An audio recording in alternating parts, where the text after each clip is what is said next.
Hello, and welcome to Spindle TV exclusive. Hello, everybody. How are y'all doing tonight? Give me 1 second here.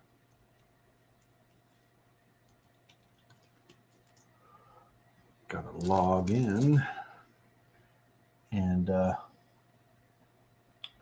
see what we can do here. Alrighty. So tonight, I want to talk with you all. I want to kind of get a gauge from you all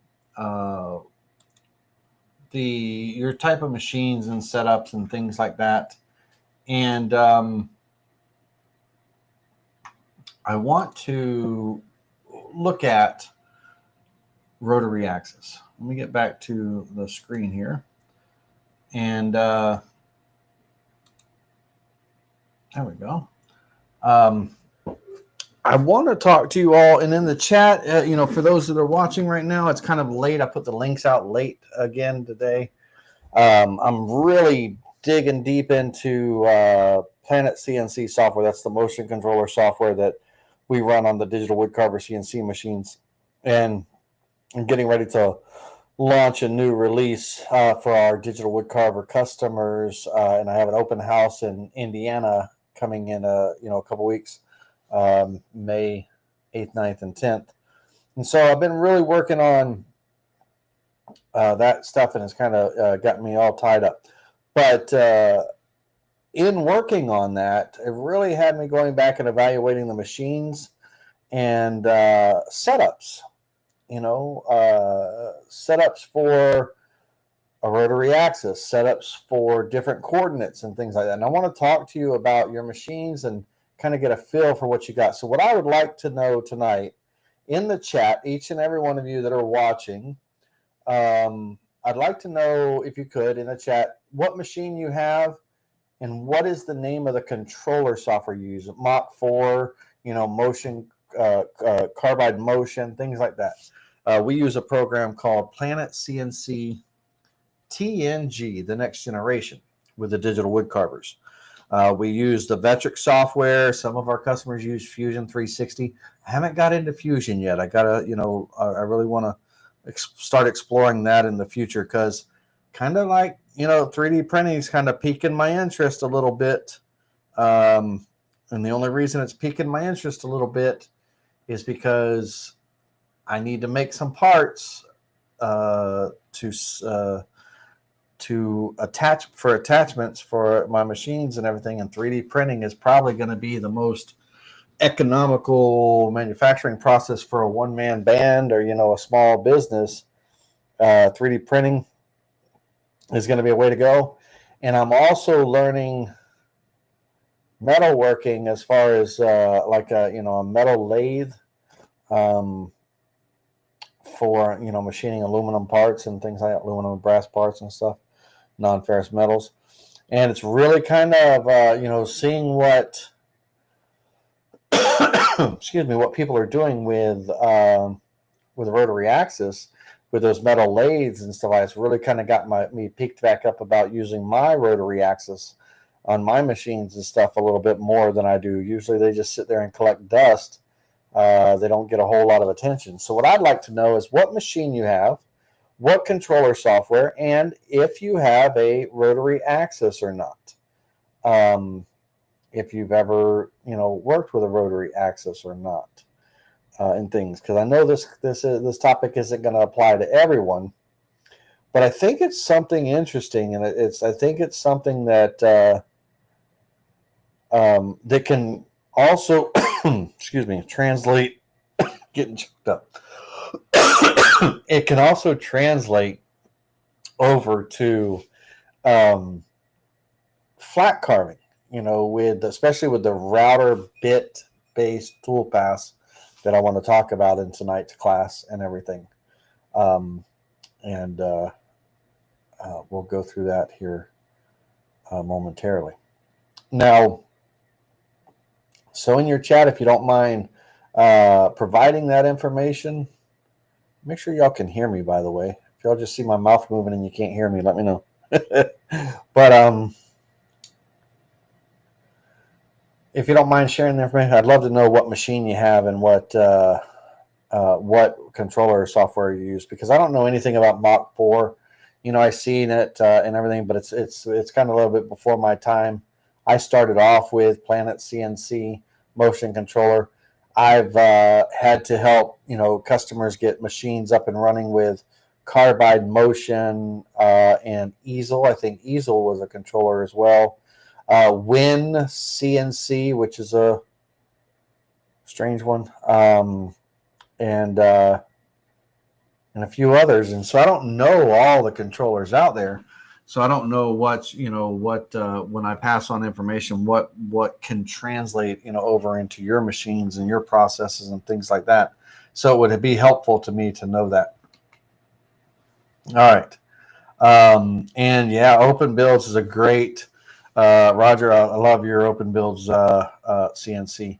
I believe, Roger, if I'm not mistaken, you, the one we originally, worked with Set Up Rotary, you ended up making a second one or another one or a different one or something like that. Is that true?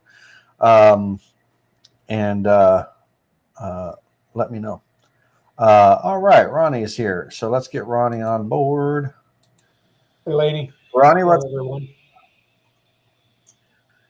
Everybody know Ronnie, everybody. So we're talking about Ronnie. We're going to be talking about Rotary and all. I was talking to them about a lot of things have been piquing my interest. I've got an open house with Digital Woodcarver coming up in May, the beginning of May. And in that process, I'm launching some new software for our machines.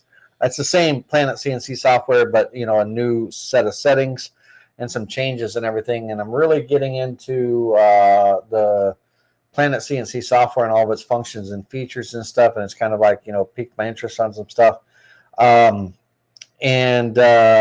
I'm with the things that I'm manufacturing or trying to manufacture. I'm starting to really things that are piquing my interest is like 3D printing and learning Fusion 360. Expanding a little bit on that because some of the parts I want to make. I wish I could just be able to 3D print them, or using a metal lathe to mill aluminum and brass parts like push buttons and things like that and whatever, right? So I'm trying to and so working with the lathe aspect and all, it's got me really focusing on my rotary axis work.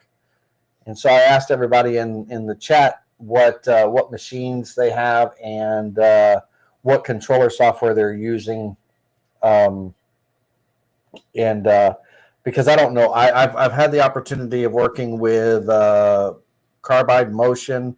Had to get somebody started with Carbide Motion. Gerbil, Win CNC, but I don't know anything about Mach 3. And I grew up on, Planet CNC TNG, which is, it's a phenomenal controller and everything. Win CNC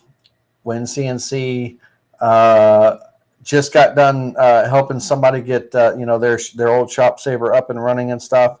And with Win CNC, when you hit the enter button, it starts the cycle. There's no real start to it and all as far as I understand the manual. But it's like the enter button is like the start button. Is that true, Ronnie? Like in your Win CNC, like when you load up this and you hit enter. I usually hit the start button itself. I don't know. So there's a start button. Yeah. All right, I couldn't find it in the manual, and the individual I was helping. On my screen, it's up in the top left. There's like a Really? start, a pause, abort. Okay. So they may need to just update their controller, because their WinCNC didn't have any of that. It had you loaded the process, and as soon as you hit enter, that spindle started up and it started doing what it was doing. It's Yeah, like, I think ooh, you normally know, they got. I mean, they've got a simulate option in there in the controller, and I uh-huh. usually always go to simulate just to. It'll tell you if you're going to encounter any type of errors or anything. Oh, So, thank God. Well, that's good to know. See, yeah, they must have to. I might reach out to them tomorrow and tell them, maybe y'all need to update your software or something, because yeah. couldn't find a start button to save our life.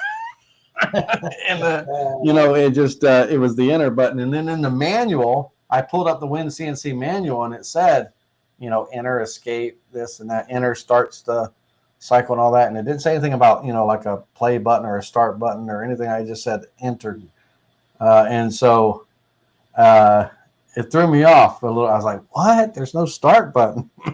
Yeah, if I think about So it, I'll take a screenshot probably, of mine. Send it yeah, to man, you. that'd be great, man. That'd be awesome. Yeah. So Ron Bishop, the Shark systems and all, they're ready to control. Ready to route, ready to control. That's a that whole system and everything is pretty interesting to me as well. The guy behind the ready route, ready to route, or ready to control and all that. Uh, he's made some pretty cool stuff, especially those automated router table fences and things like that. So that's cool that the Shark, they're ready to control, is kind of in that same family or same ecosystem. And then we got David. He's running Syntec CNC machine controller. Not familiar with that one at all.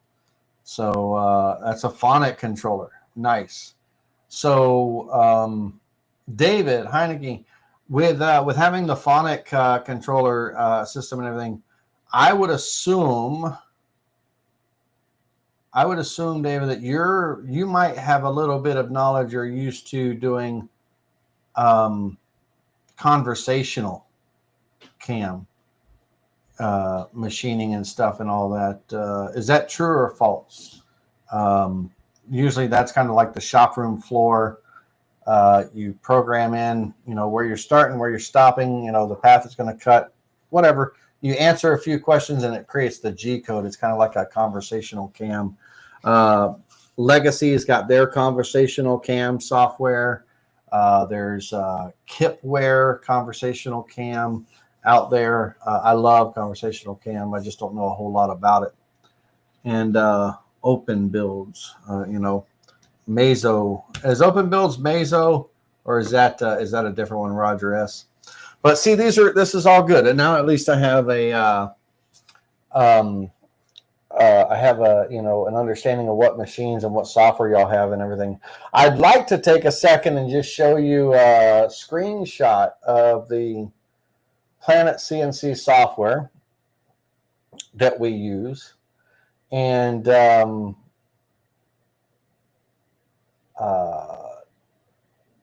just to kind of so you understand where I'm coming from and everything. I'd like to kind of share a little screen of that. Let me see here. Zoom out. And away we go. Let's see here. Entire screen.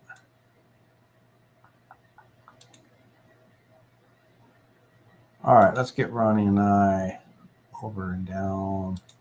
Where do we want to be, Ronnie? Right here is fine. So this is the, let me hit hide on this screen right here, hide. This is the Planet CNC motion controller software.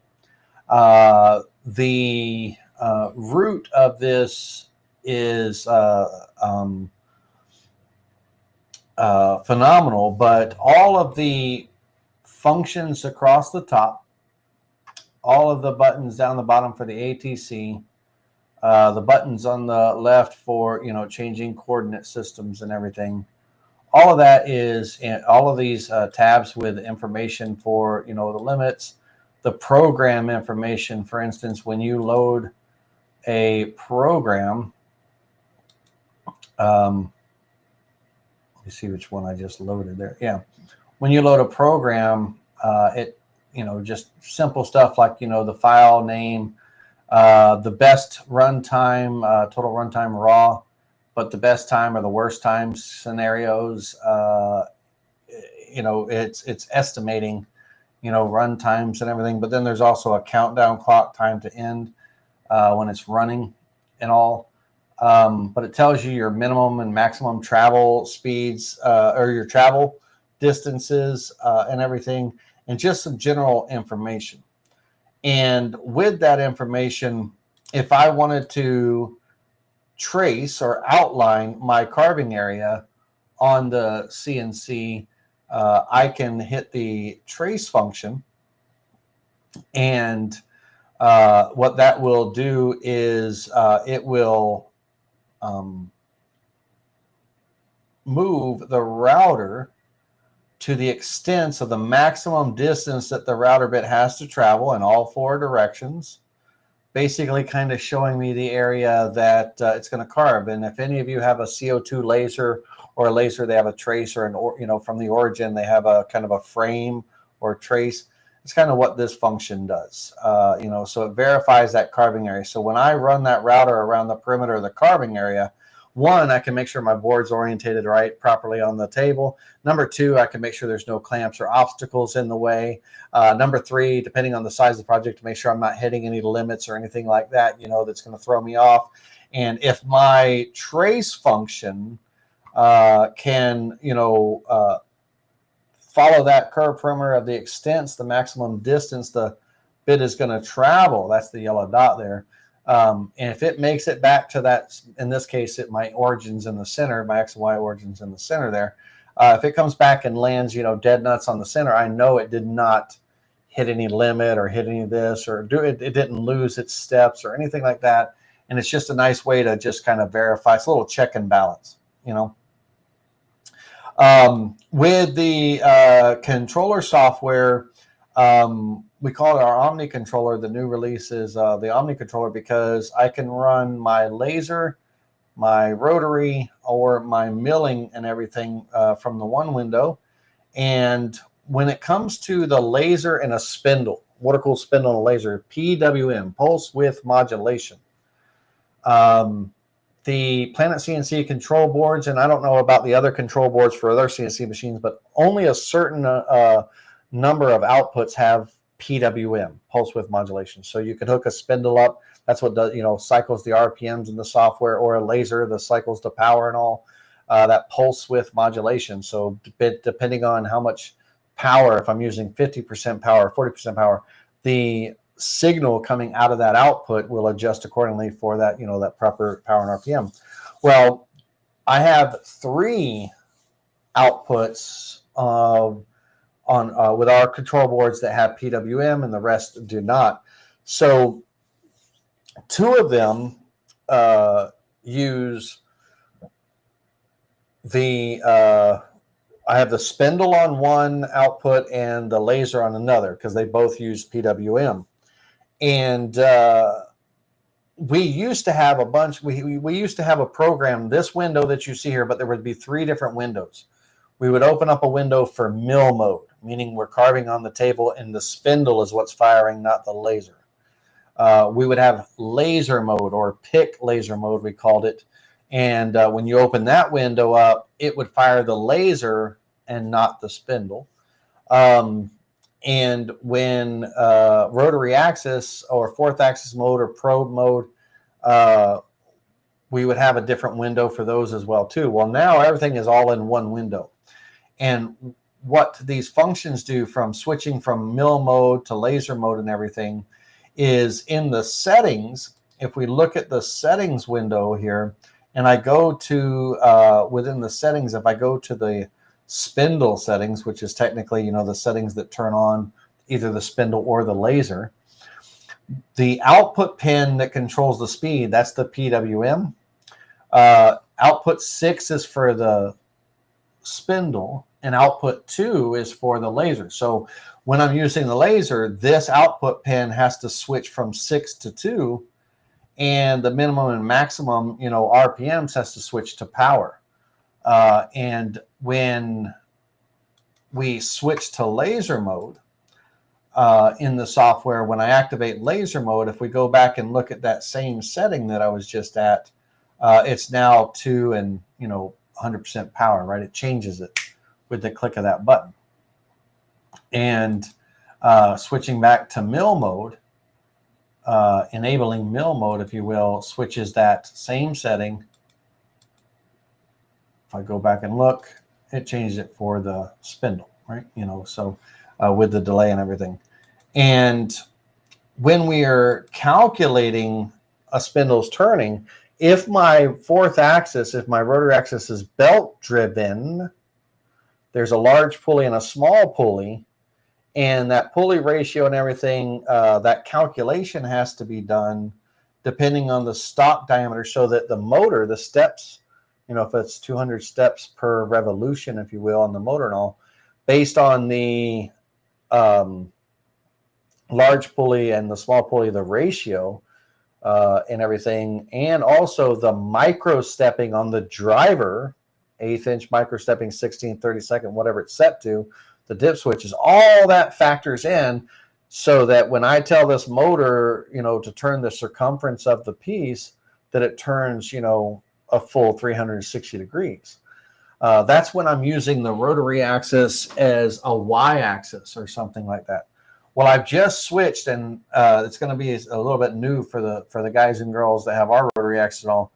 We just switched from the y-axis being the rotary.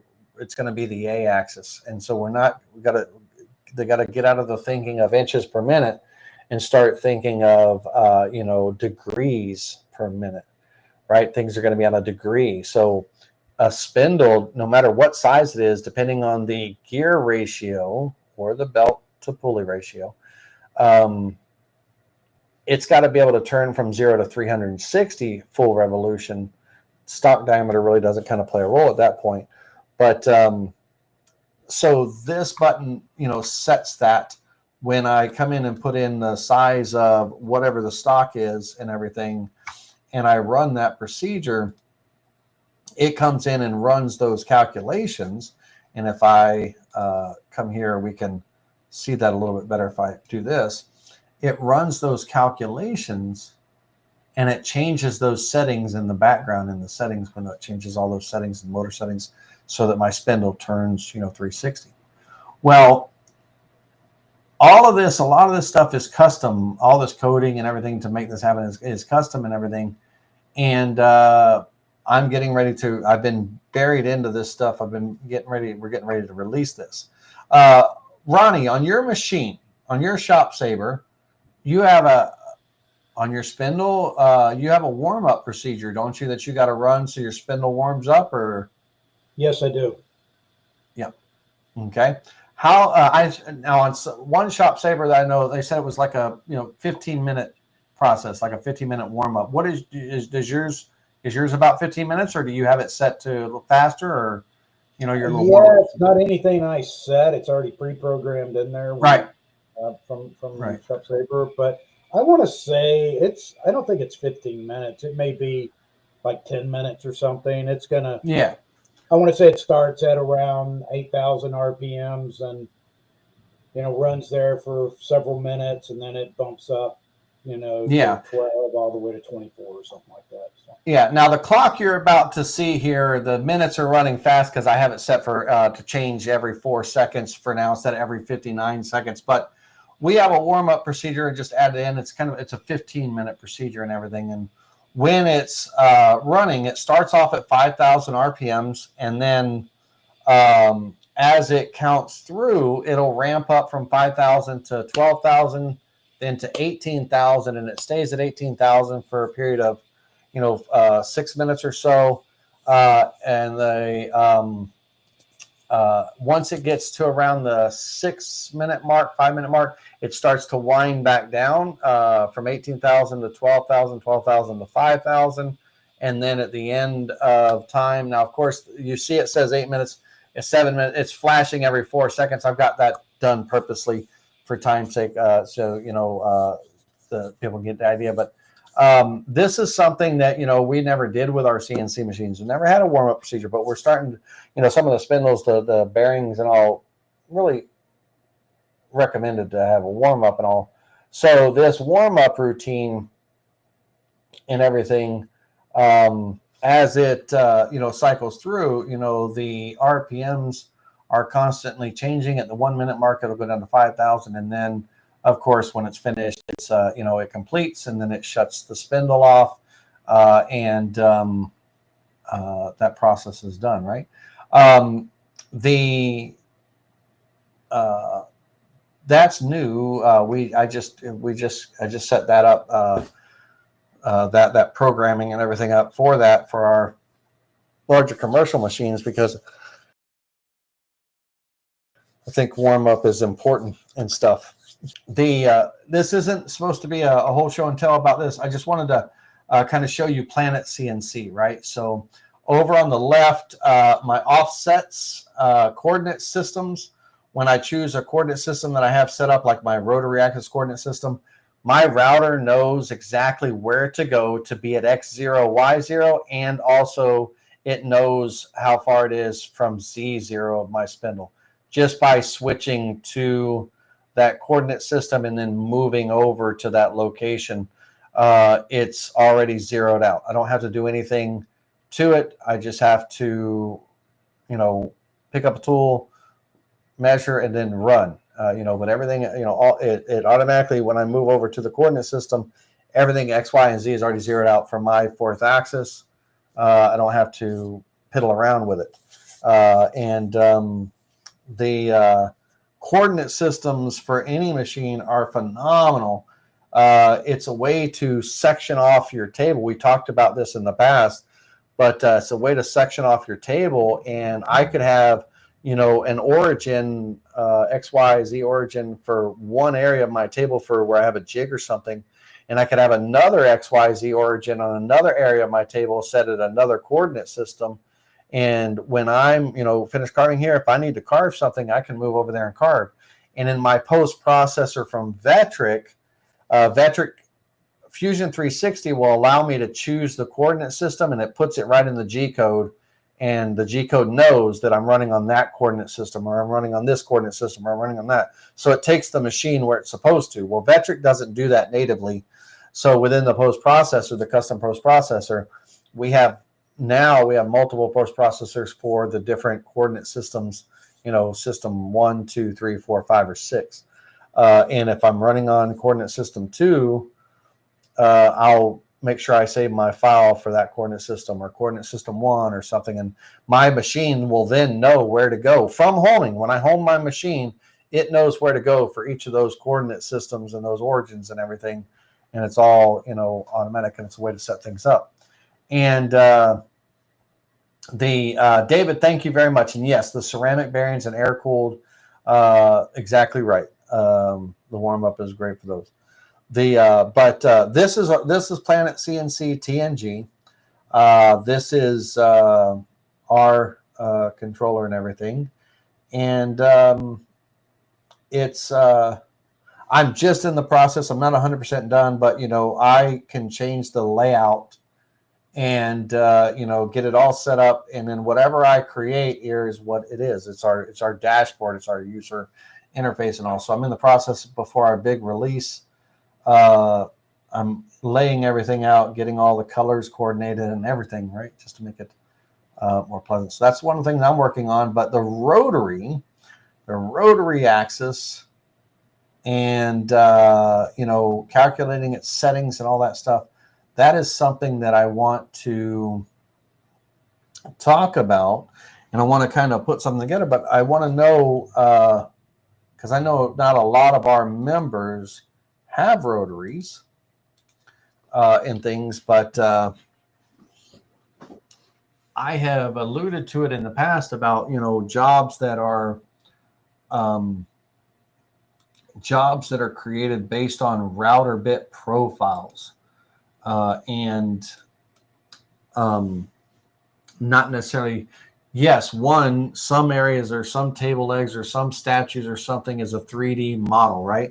We have a 3D model cut doing a 3D rough, a 3D finish, and things like that.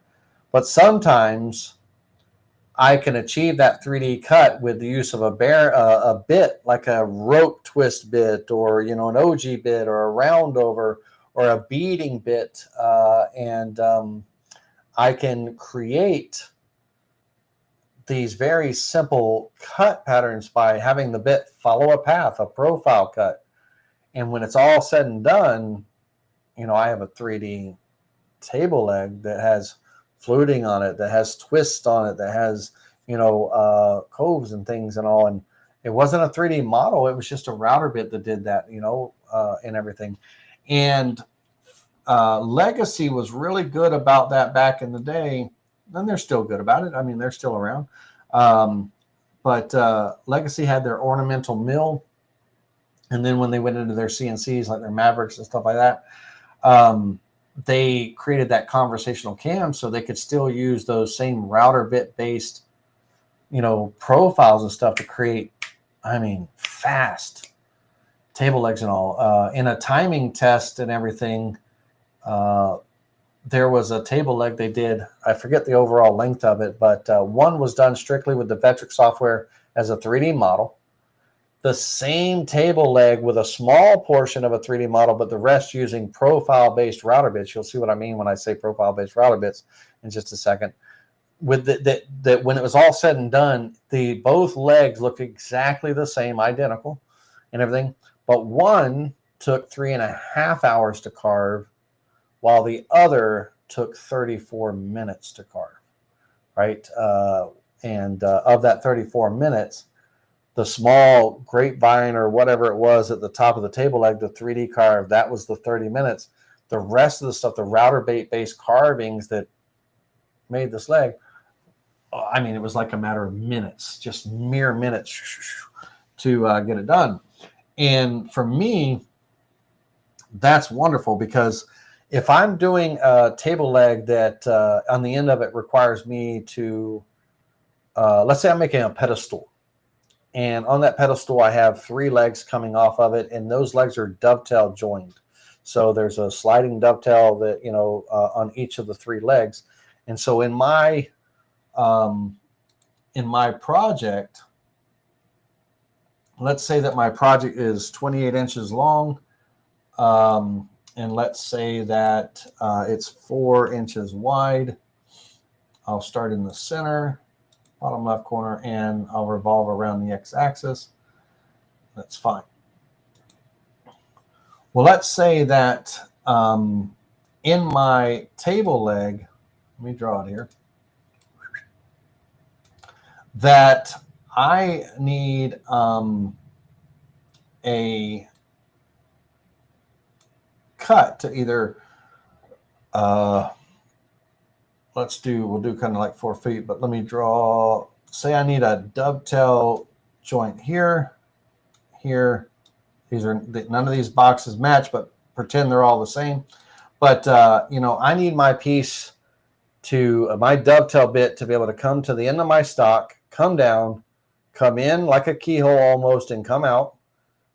End mill first, not the dovetail bit, to do a clearing, clear all the waste away.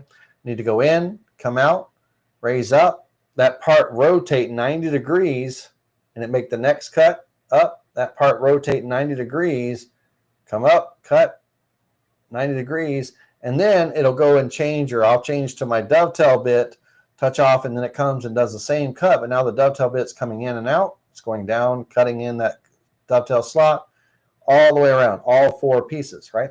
And that indexing, that indexing is amazing. I never, I'm not like a 4th axis guy. We have 4th axis on our machines and all, but I've never really, it is not something I did every day or do every day or anything like that. And so I never really explored really what it was. All I knew was in Vectric, when I drew my part, it unwrapped it. And when I created the toolpath, it was X and Y. My rotary axis was Y. It was rotating around the X, and I'm 3D carving, right?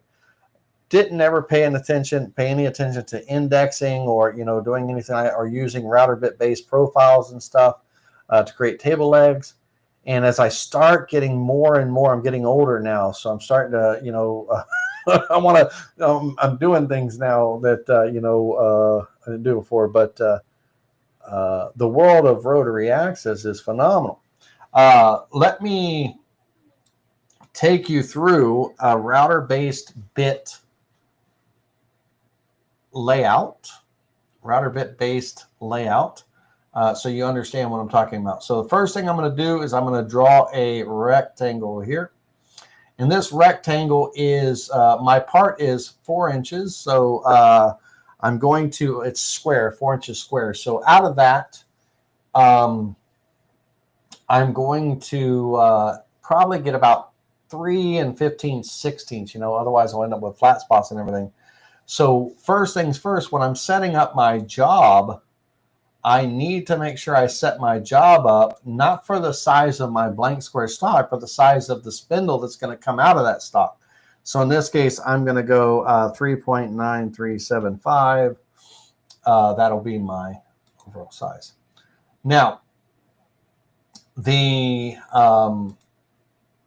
my material and everything, if I go look at my material setup here and everything, the stock and all, that 3.9375, half of that is when my stock's unwrapped. That's to the center point here, my radius. So that 1.9688, if I come in here on my rectangle and I say that my height is 3.9375 and I divide that by 2, that 96875, 9688, it'll round up to, but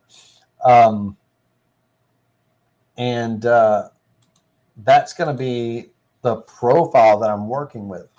Now, when we're dealing with profiles, no matter what we're sweeping, whether it be a model that we're carving on the flat and all, we never work with the bottom piece. So we're going to remove that, and we only work with kind of the 3 sides creating that profile. Well, I'm going to import a file. Into, let me find one of my File Explorer windows. There it is. That was provided courtesy of Magnate Tools. Magnate has a wonderful variety of ornamental mills, and magnate.net. And they have a fabulous file of all of their profiles that are, let's see here, Magnate. Let me see if I can find that file. That they were courtesy enough that they created all the vectors of all their profiles. And it wasn't the whole vectors. It was the whole vectors, but the vectors were broken up into sections, because if I need to add the tool to my router bit, if I need to add the tool to my tool database, then I only need the right half of the profile. If I need to use that tool to create like a card like we're about to do here, then I had the whole profile, and it was sized and scaled to size. So I'm going to import into this program. I'm going to import from my F drive old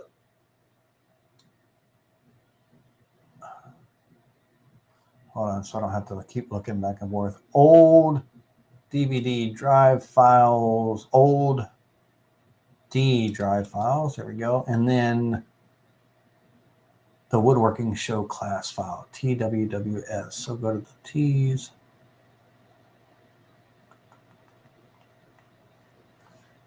There we go. And then there we go. All right, should pop up here. It's going to take a second. There's a lot of profiles. There they are. All right, let's get out of node editing mode. Should have probably not imported those while I was in node editing mode because all the nodes are selected. That's going to lock me up. Hold on a second. All right, let me get out of node editing there.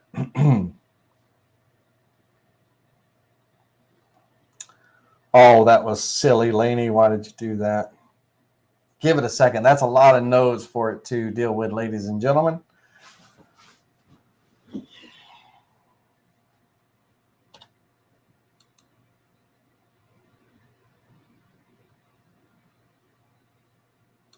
Let's wait. Come on, my computer can handle it. You can handle it, buddy.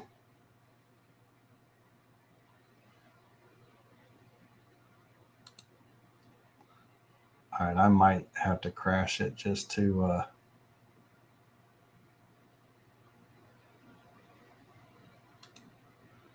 one more second. All right, let me crash this real quick. Sorry, ladies and gentlemen, we're going to do that once again, but this time, got all my quadrants opened here. Give me a second. This time we're going to do it the smart way and not be in node editing mode when I open that up. That was a lot of nodes for it to be dealing with all at one time. All right, so let's create a new file. Nothing's changed except for this, 3.9375. Cylinder axis center, bottom left corner, wrap. I do want to increase this to very high for right now. Let's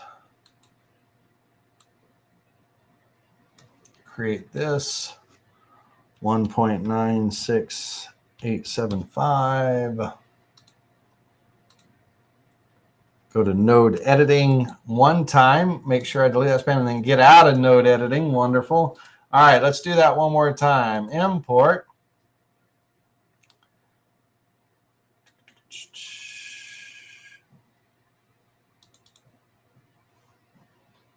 Okay, wonderful.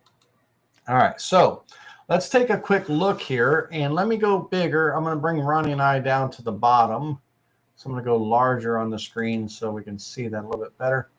But so this is kind of a collection of their router bits, all the different sizes, the 3-inch diameter, 2-inch, 1.5-inch, all the way down to, 3/4 for their deep classic point or their triple classic point or whatever, right? All these bits and everything. And some beautiful, I have quite a few magnet bits. I really like them a lot. I have no affiliation with them whatsoever. But the great thing about these profiles is the sections, they're segmented, right? So none of them they're not grouped. I don't have to worry about cutting it in half and all. I can use them as is and stuff like that. And so with this, I'm going to take these and I'm going to move them over to the side, just here. And I'm going to take my profile, my piece of wood, put that back over here. And let's come here. So let's say I'm going to make a table leg with this. And I want to show you how this works, how this router bit profile works. We're going to start over here with a classic spiral bit. And I'm going to use a 1-inch diameter classic bit. Now, when I grab this and I move it, I want to make sure I'm holding the control key down. So I'm moving a copy of this and not the original, right? I want to keep my original, my list intact and everything. And I want to drag this over. It doesn't get sized or scaled or anything like that.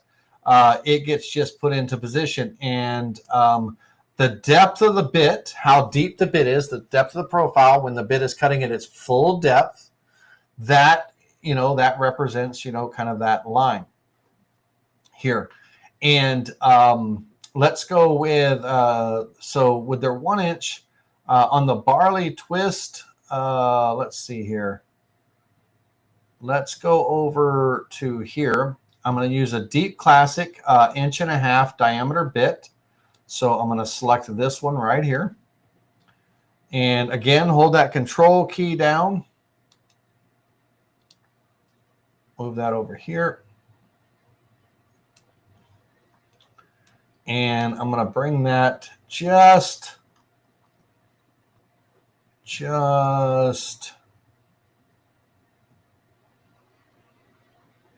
right there. Now, just those two little things. I need you to, so you can kind of get a visual aspect of what's happening, what's going on, what the deal is and all. I'm going to take this and flip this.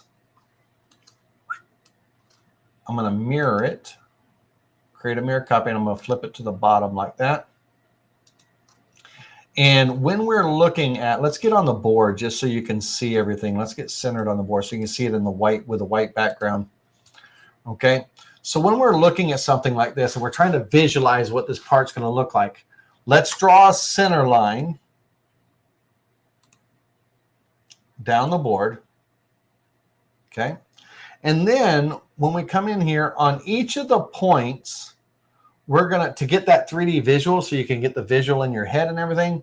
We're going to draw a line kind of connecting these points and everything. So we're going to draw a line here and all the points here. So right here, we're going to draw a line straight up in the middle there. We're going to draw a line straight down. Oops, missed the mark by a mile. Let me hit undo on that. There, right here. Come up, and as I'm creating this, you will start to see the visualization. Let me get rid of the center line. It'll make it easier to visualize this. But you can start to visualize the 3D part coming to life here. So these lines help give that illusion of the 3 dimensions and everything, like on this finished piece. And so let me find the end of my part here to there. Now, if I were to come in here and mill the, trim with the scissors, if I came in here and trimmed these areas away here, that really helps clarify that. Imagine that spindle leg with that kind of profile, that kind of cove profile in there, right? Now, to do this cut, in order to create this cut, all I'm doing is on my piece here, I'm going to be drawing a straight line across my part where the center of the router bit is going to travel, and I'll move these to the center of my bit here in just a minute. Let's move this one over to the center here and move this one over to the center here. So my router bit, my deep classic 1.5 inch bit, and my 1 inch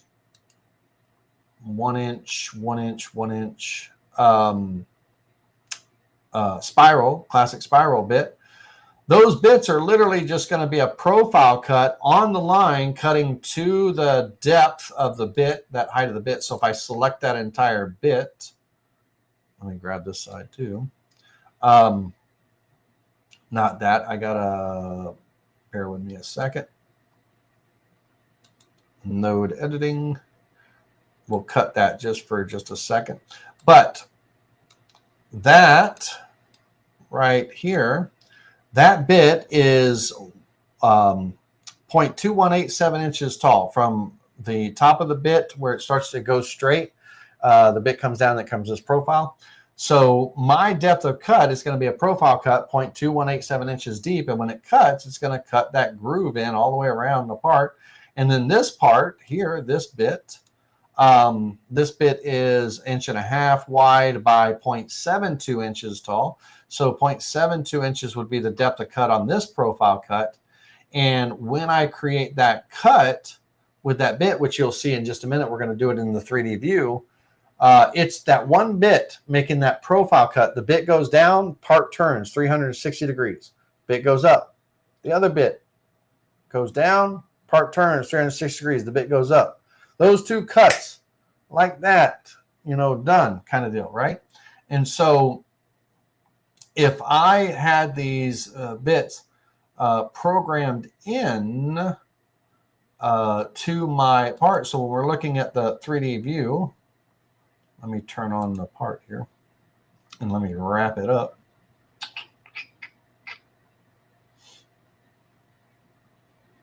I am in Rotary.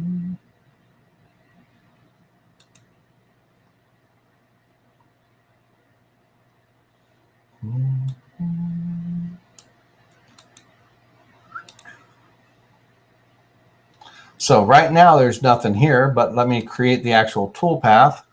And this is what's great about this. I need to add these two bits. I need to add them to my tool database, right? So I already have the profile here, but I only need the right half of the profile. So this half here, which means I need to cut it, node editing, and that's fine. I can just cut it right there. But I need that half right there as one vector. So, and with that selected, I can go right to my tool database.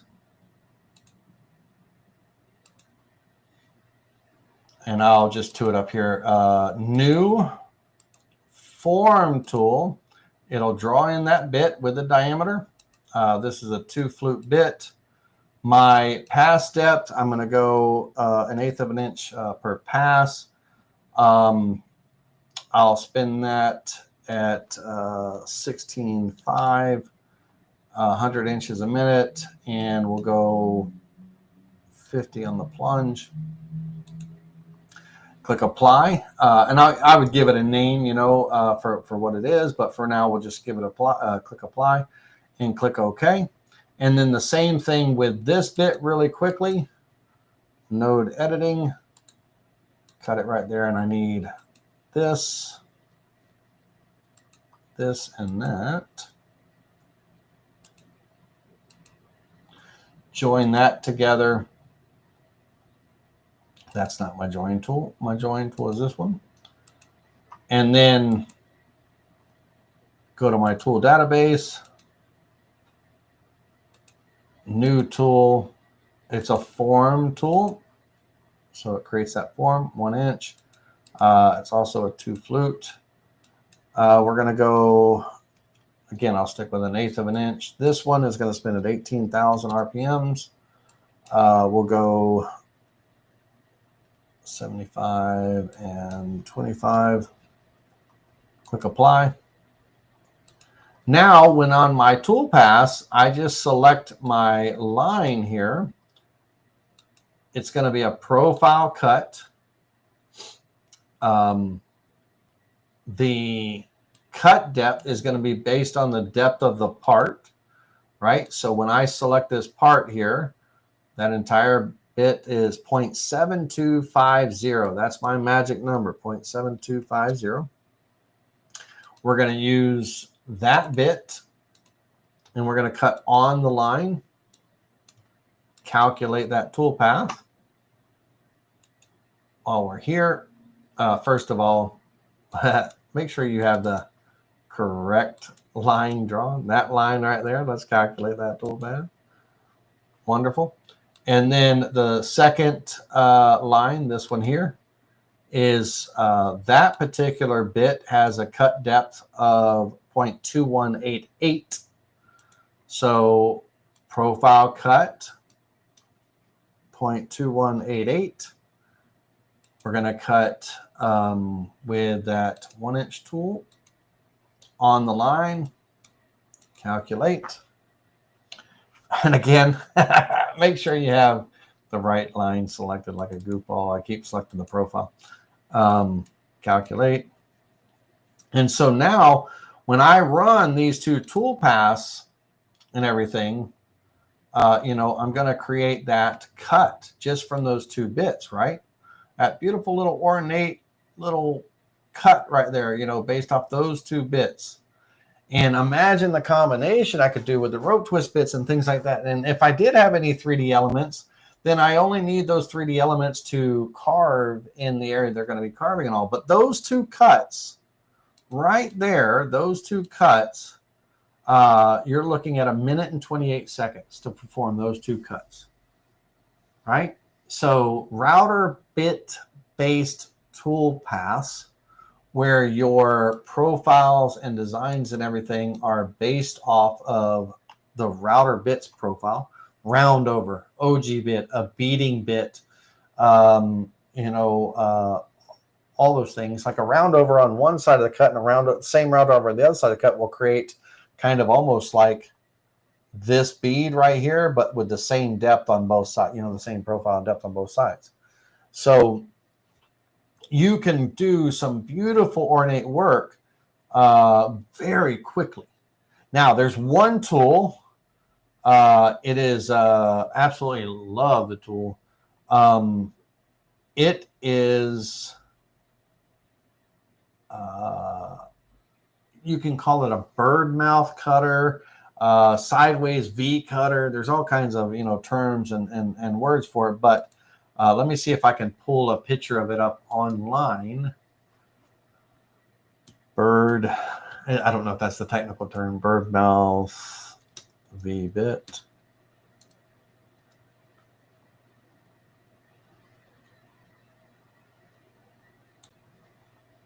Okay. Let's go to images.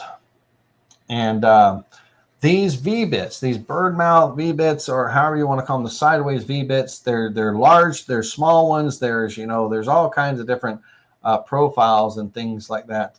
And if we look at the one particular one I have is a, we will call it a threading bit, but it's going to be a 90-degree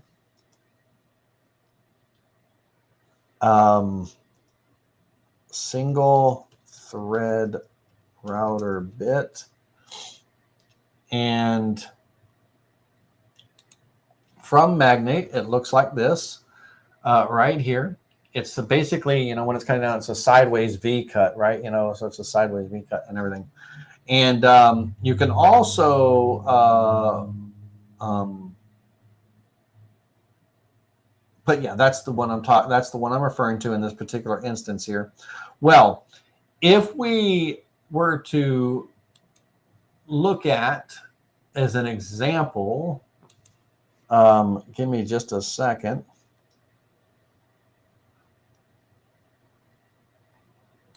Give me just a moment.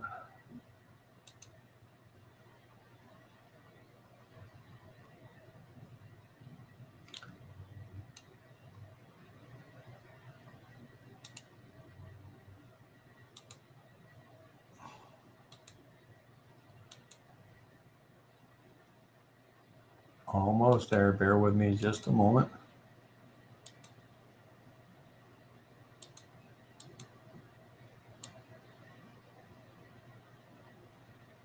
Come on now.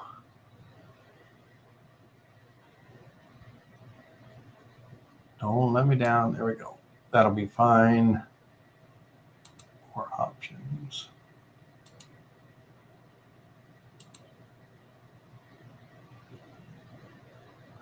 It's not gonna let, all right. It's not gonna let me. So let me see if I read table leg, read fluted table leg, read. We might be able to work with that. Give me just a second. Let me see if I can find it. Read.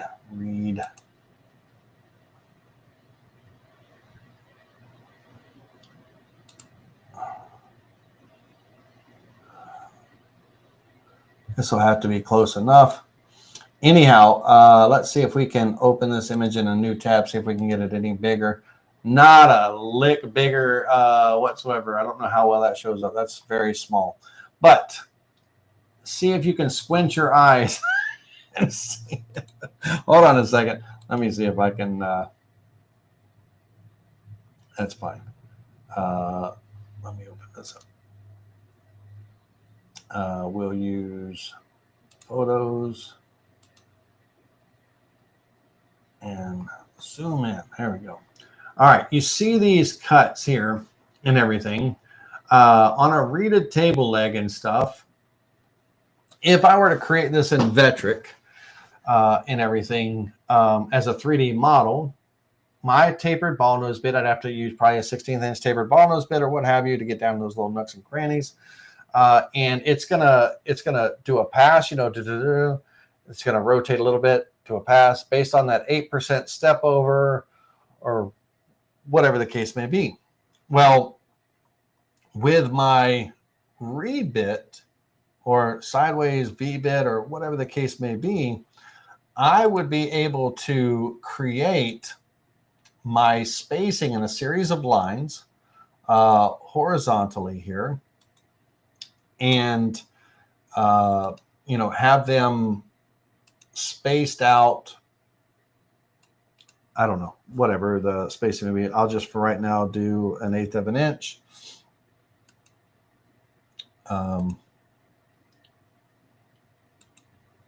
of an inch is too small. Let's go 3/8 of an inch.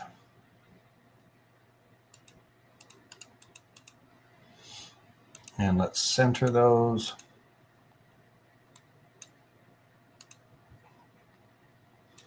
So let's assume that, you know, I'm doing these reads and all. Well, my router bit, that V bit and everything, it can come down. Let me try to draw. Bear with me a second here. Node editing.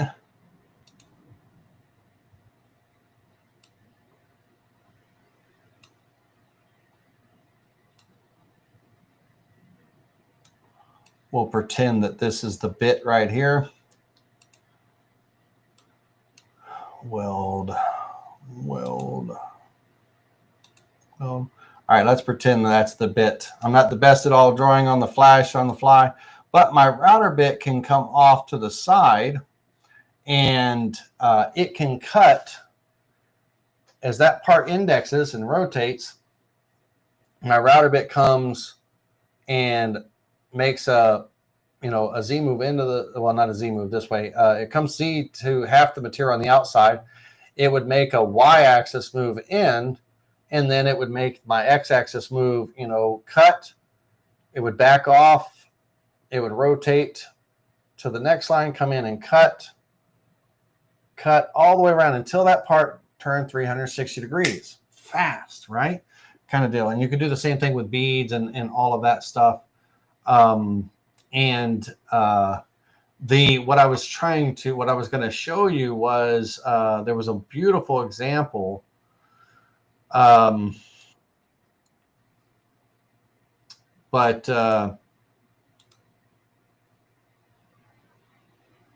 See if I can get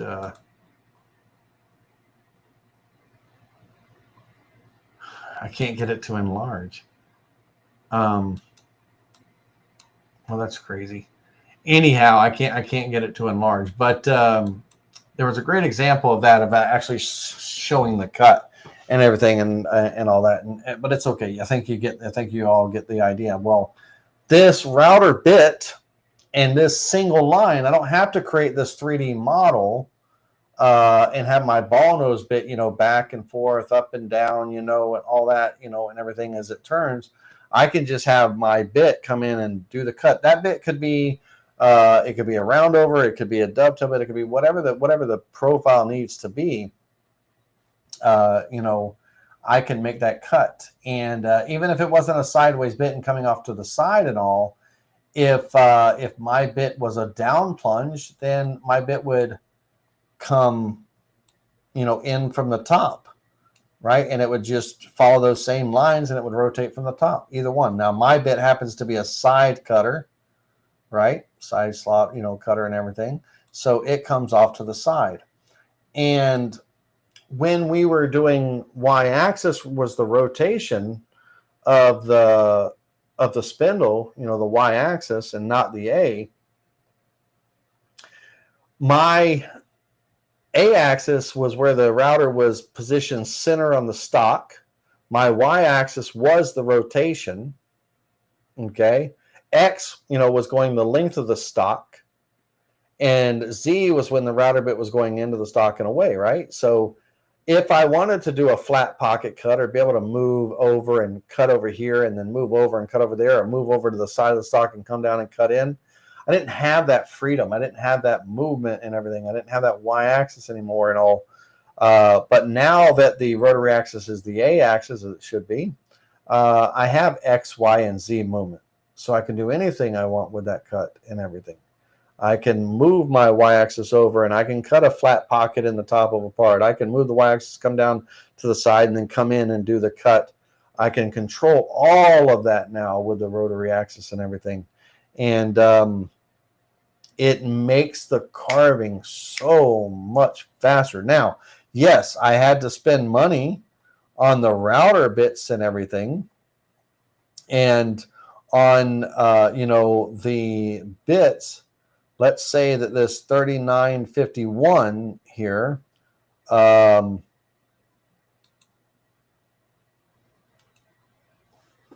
let's see, you can get them on Amazon too, but magnate.net, Magnate giving you a shout out, even though we have no affiliation.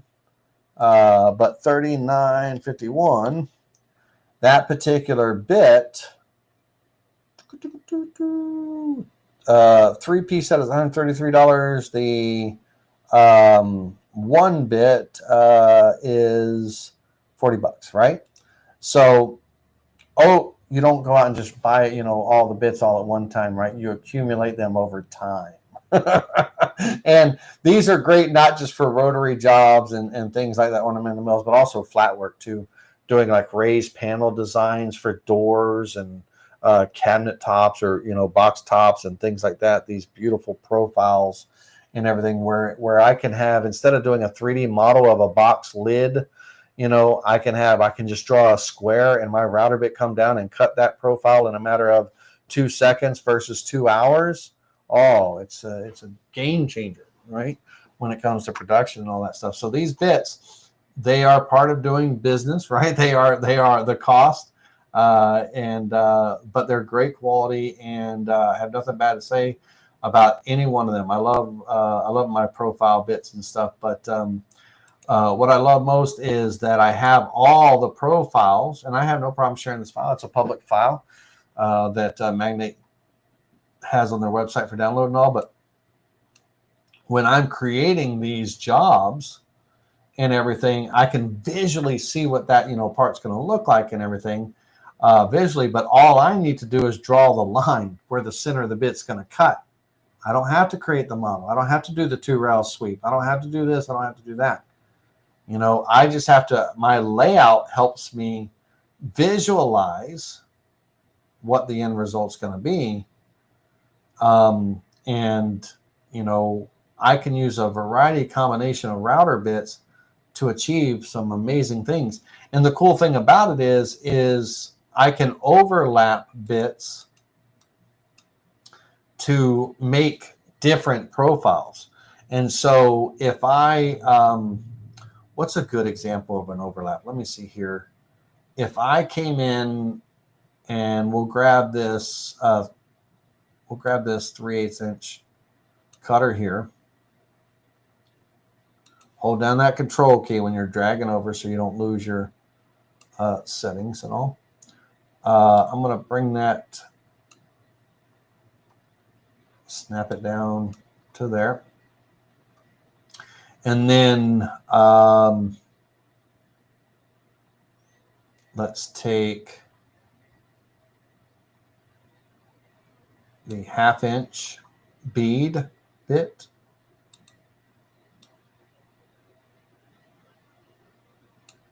And And I need one more.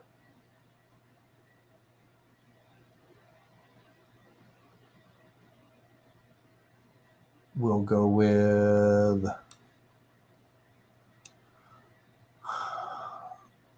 the round over with radius. Round over with radius simply means that a round over, but the bottom of the bit has a radius to it. So it creates that nice, beautiful kind of like cove in the middle of the cut and everything. All right, so let's say that I bring this down here. And then I want to take this cutter and I want it to overlap because, and let's go here. Let me get to the right flow. Bear with me. Where's a good combination? There we go. I want it to, this is all going to be waste. This is all going to be gone. So whatever this bit's cutting here is not a big deal. What I want is, you know, we're going to be bringing this down here. And just as an example,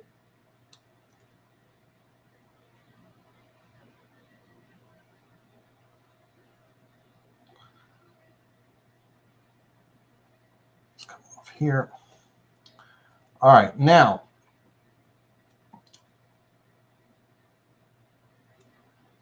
if I were to cut this, let's trim away all the, oh, that's fine too. Trim away all the overlap.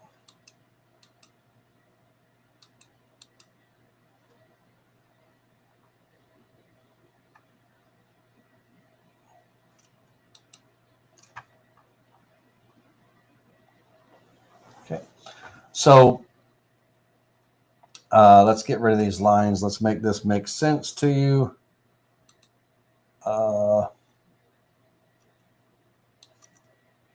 Let's make this make sense.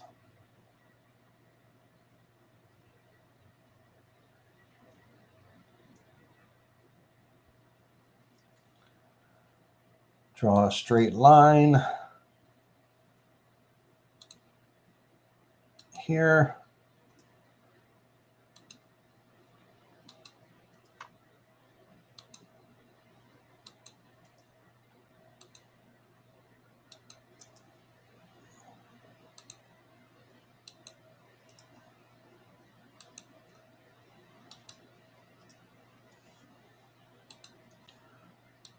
Once again, let me take, oops.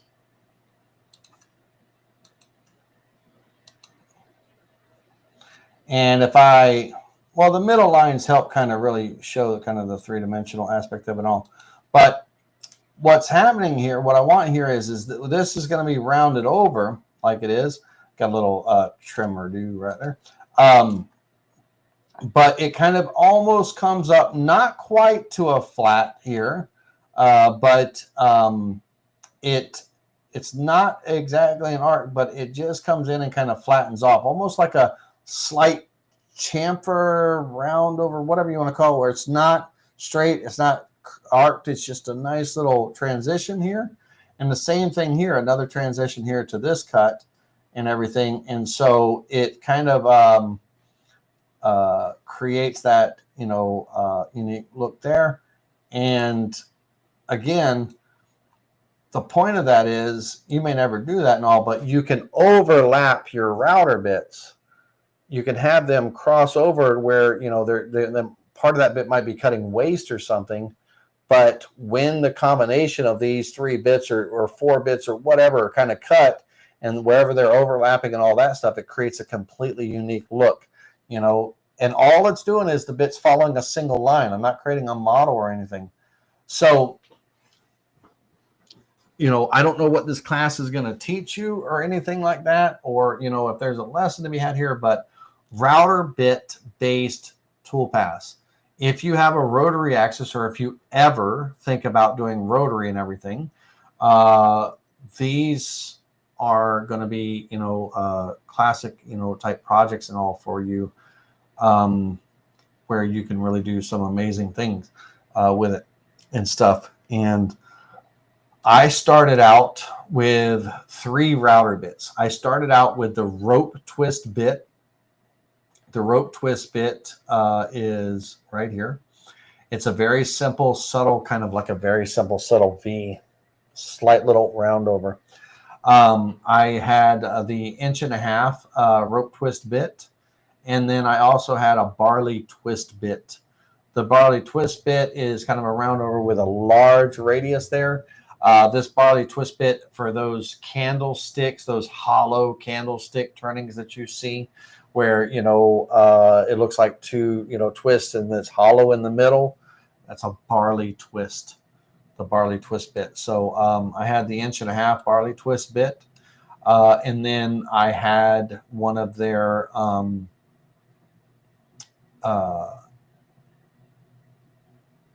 my computer's going crazy.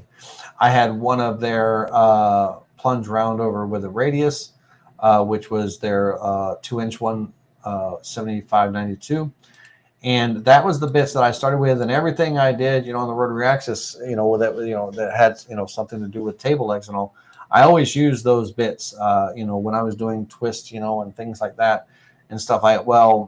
Over the years, you get another bit and another bit, and you slowly start kind of accumulating router bits and all. But you can then, if you visualize that this bit here is, imagine that same cut on the other side. That's a beautiful ornate design inside of a table leg and all. And it's just, it's really cool, really slick what you can do with those type of things very quickly and easily. All right. That being said, let's actually make a project real quick. Not with this. We're going to make something because we have holidays and all that stuff coming up. I want to make a very simple, if you're just getting started in Rotary Axis and everything, I want to give you a little project that you can make that's very easy, that you would love in the kitchen, or any woman in your life would love, and all. We're going to make a really nice rolling pin with some decorative handles and everything. And these rolling pins, this basic profile that I'm going to give you, or that we're going to make and all, you can add V-carve cuts to the cylinder to make cookie cutting stamps, to make dough presses, stamps and things for different holidays and all. And you'll have the base model, or base kind of design to work from and stuff. So there'll be a lot of opportunity and everything.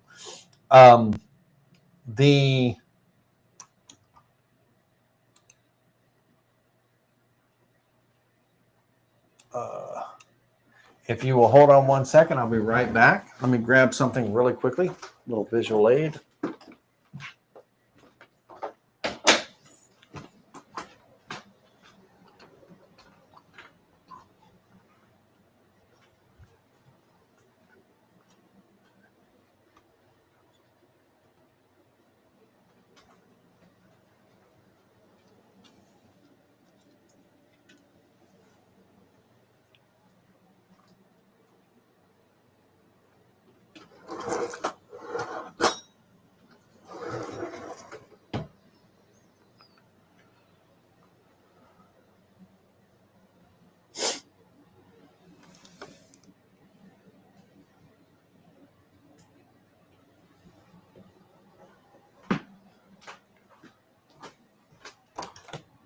Hey, do you know where the really nice wood rolling pin is?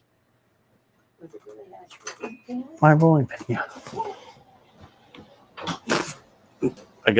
Y'all hang tight. I'll be right back with you.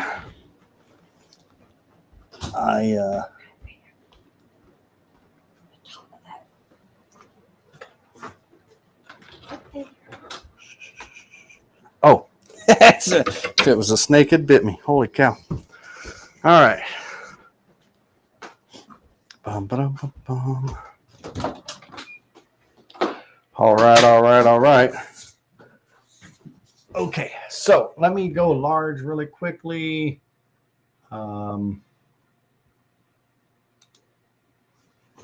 right, so basically, this, sorry about the flour. We made bread the other night. I didn't do a good job of cleaning that. Anyhow, the rolling pin, this very basic rolling pin, it's one solid piece of wood. There's no, it doesn't free roll or anything like that.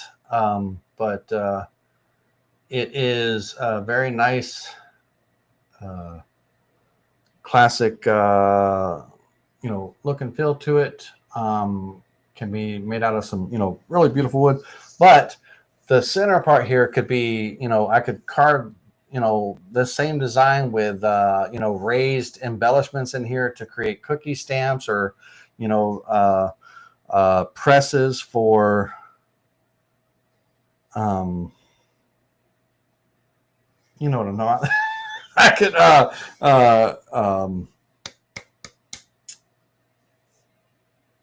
cake sheets or cookie sheets or what have you, holiday stuff and things like that. But this is what we're gonna lay this out, and we're going to do it very simply, and we will look at it as a router bit based cut, as well as as a 3D model type cut as well too.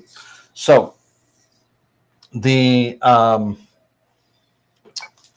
overall diameter of this part is 1.5 inches, and the handles at their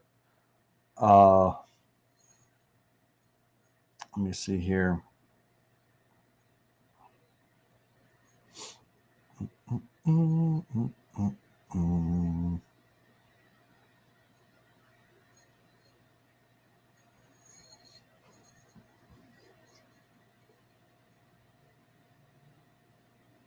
We're going to go 1 3/8 inches at the wide part of the handle, and then we'll go 2 inches overall. So let's take a look at how we would set up a rotary job, and then we'll kind of go from there. But man, if you have a Rotary Axis and you have never tried router bit based profile cutting and stuff like that, it's a game changer when it comes to creating some very cool stuff in minimal amount of time. All right, so in this part here, my blank or my finished piece is going to be 2 inches in diameter. So I would probably have like a piece of stock that is 2 1/4, and but my finished piece is going to be 2 inches. When it's all said and done, the overall length of the main center part of the cut is 9 inches, and the handles themselves, they are 3.5 inches. And so 3.5 times 2 plus 9 is 16.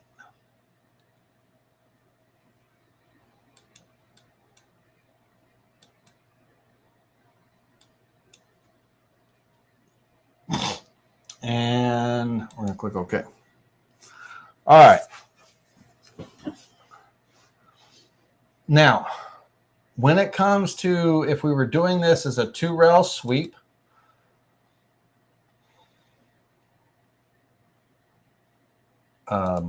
if we were doing this project as a 2-rail sweep in a model, we would create a profile of half of the part. So in this case, we would have a block the same length here, but it would only be 1 inch tall. And we would eliminate the lower line. And then we would start our layout. So here on the layout, coming from the edge, we would have one handle that's in 3.5 inches.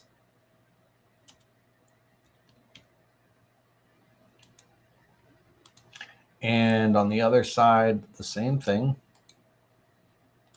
would be negative.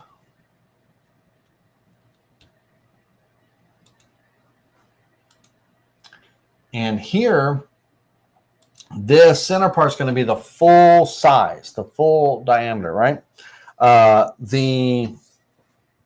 I'm gonna. Oh, I gotta get my face, my big head out of the way. Thanks, guys, for letting me know. But the handle reduces down right here, and then it narrows out, and then it comes up, and this is about 1.25 inches. So let me get myself out of the big screen. I don't even know why I'm there. Hello. All right, let me show you what we've drawn so far because you missed it all.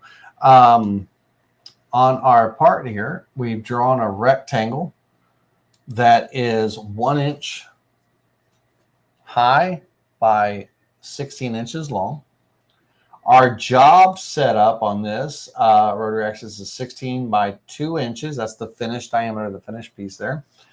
And we revolve around the center of the cylinder as Z0, starting from the bottom left corner of the material, which if this was jacked up in the stock, where the headstock is here and the tailstock, that's this X0 is that part here. And the bottom left corner, of course, when this is wrapped, it becomes, just kind of that front edge along the center of your stock. So I'll explain that a little bit more in just a second. All right, from the ends here, we have 3.5 inches in. That's how long the handles are on this part, okay? And at the, I don't have my calipers and everything with me, but right at where the handle transitions into the main part of the roller, the main part of the roller is 2 inches in diameter, and this large area here, it is in by 1/4 inch all the way around. And so that's going to be, when it's all said and done, it's 1 3/4. And so from here, I'll take a guideline. I love guidelines to help me lay things out and everything, but we're going to create a parallel guide.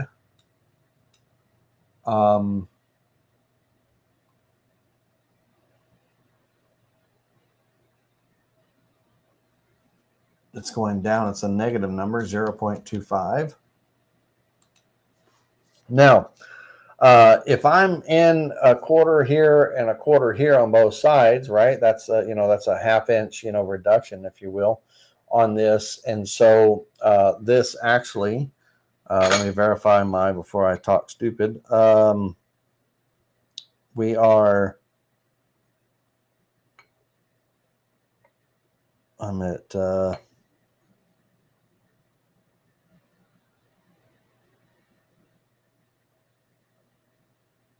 1.5 on that 2 inch. So that is a true statement. So, but we don't put a 1/2 inch, we only put 1/4 because we're drawing half the stock and everything here. Now, from that half, from that half where, it steps down here, it's going to sweep down even further, and then it's going to come right back up. And when, if you were to see in the camera, it's hard to see when I'm small and all, but it doesn't quite, it comes back up to the same size as where it transitions that 1.5 inches here. So it doesn't come up to the 2 inches there, if I have that ruler there. So lay across and everything. So it's going to sweep down and then right back up to that 1.5 inch. So that handle is straight across, from end to end. And so long story short is this, if I go into node editing,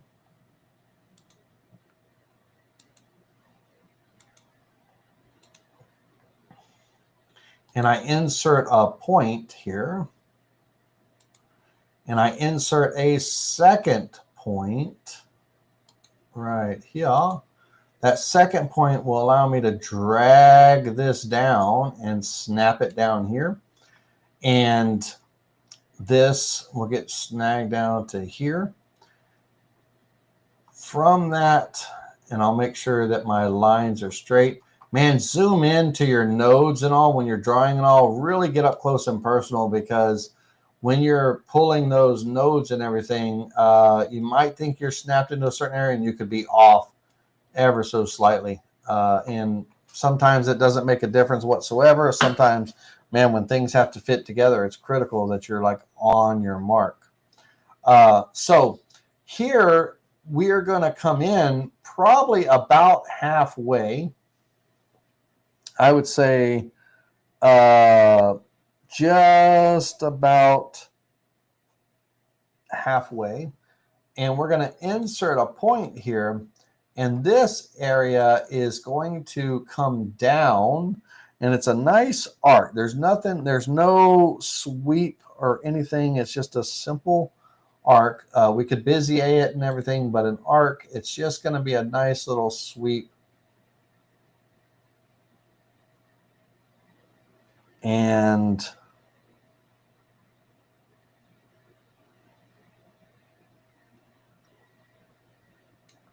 this.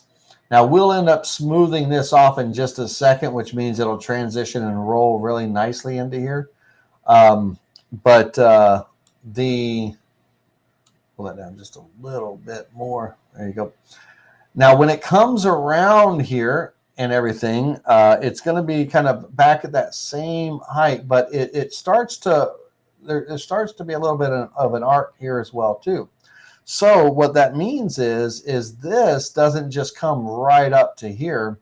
It actually is more down here, because this is going to be a bit of an arc as well.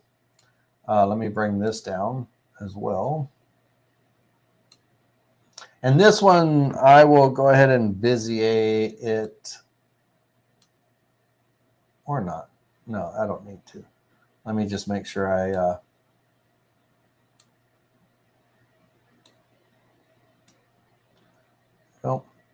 we'll smooth that off in just a second there. But this will end up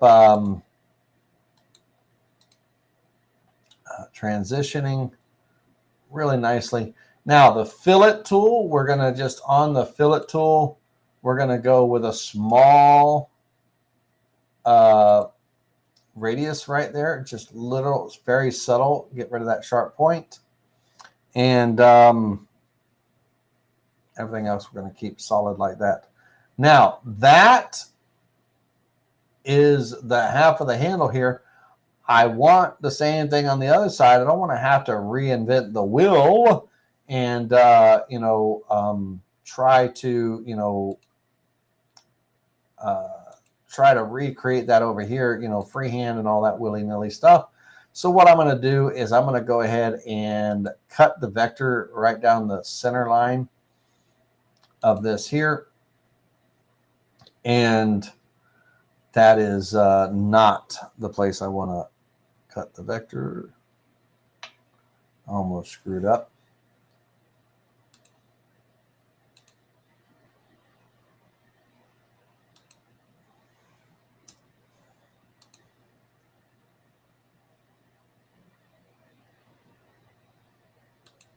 That's my center line. All right, notice what I did there. I drew a line because here, my center point, when I'm in node editing and stuff, my center point over here is based off the span from this node to this node, and I need the center of my entire part. So I drew a line the entire length of my part, and by drawing that line, it gave me a center point. So then I could snap a line to that center point, and now I have that as a reference. So here I can go in and right at this intersection, I can cut the vector there. And now I can take this part here and I can mirror it by creating a mirror copy and just flipping it to the right. Okay. And with that, done, I can go ahead and get rid of all the excess that I don't need, and I can connect the two parts together, join them as one vector. Now I have a profile that I can sweep. So in order to sweep, I need my two spans. So I'll draw a line from here to here and a line from here to here. And that's going to be, now if I don't have VCarve or Vectric Aspire, I can do this in Pro too. Pro also. VCarve Pro also, but I have to use the molding toolpath instead of, trying to create a 3D model. This could still be achieved in VCarve Pro and Vectric Desktop using the molding toolpath. So in Aspire, we have the two rail sweep.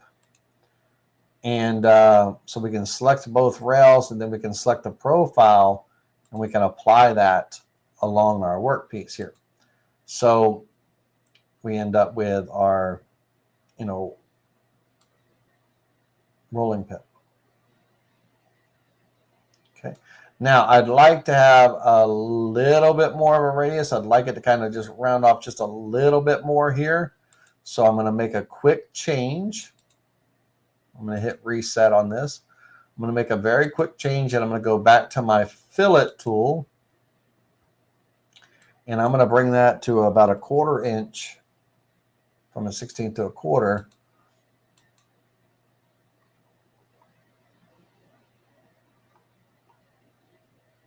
Oh.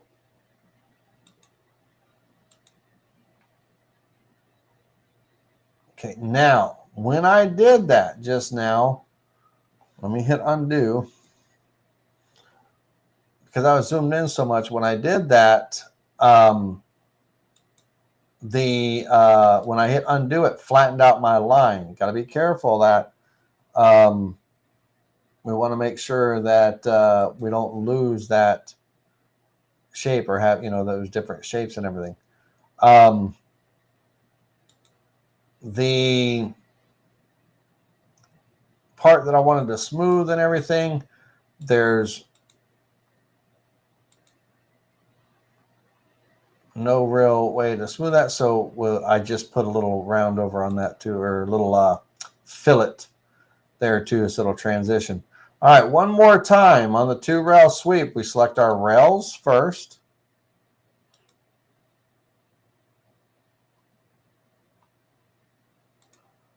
Make sure those rails are facing the same direction, and then we sweep that across.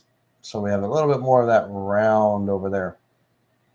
Now, this basic shape here, I'll export it out as a model for you all too. Anybody with a Rotary Axis and all that wants to try it.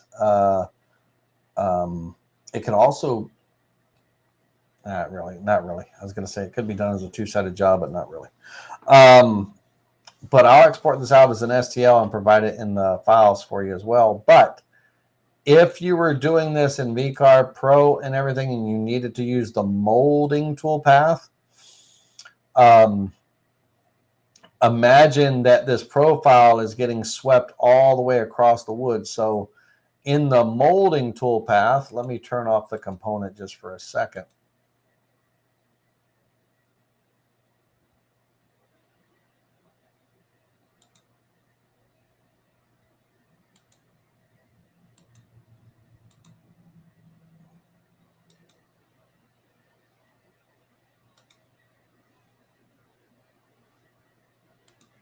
Okay, good. In the molding toolpath, when I'm using the molding toolpath, we will select a vector, and then you're going to select the profile that you're sweeping along that vector, right? So it's the right line, just the right line, and you're sweeping this profile from that right line all the way across here, all the way across the material. So when, whatever size ball nose bit that you're using, try to get one that, that can kind of get into those tapers and stuff like that. But also at the same time, You can also, if you need to, you can use a larger clearance tool, like an end mill or something, if the case may be. But when we calculate this, it's going to create that same cut, the same tool path, for that cut and everything. But that's exactly all it is. It's a tool path. It's not a model. So if I was carving somebody's name on this or something, and I needed to project onto 3D model, to get the carving to follow the curve or the contour or this, that, I couldn't, because it's not a model. It's a piece of molding, right, kind of thing, and everything. But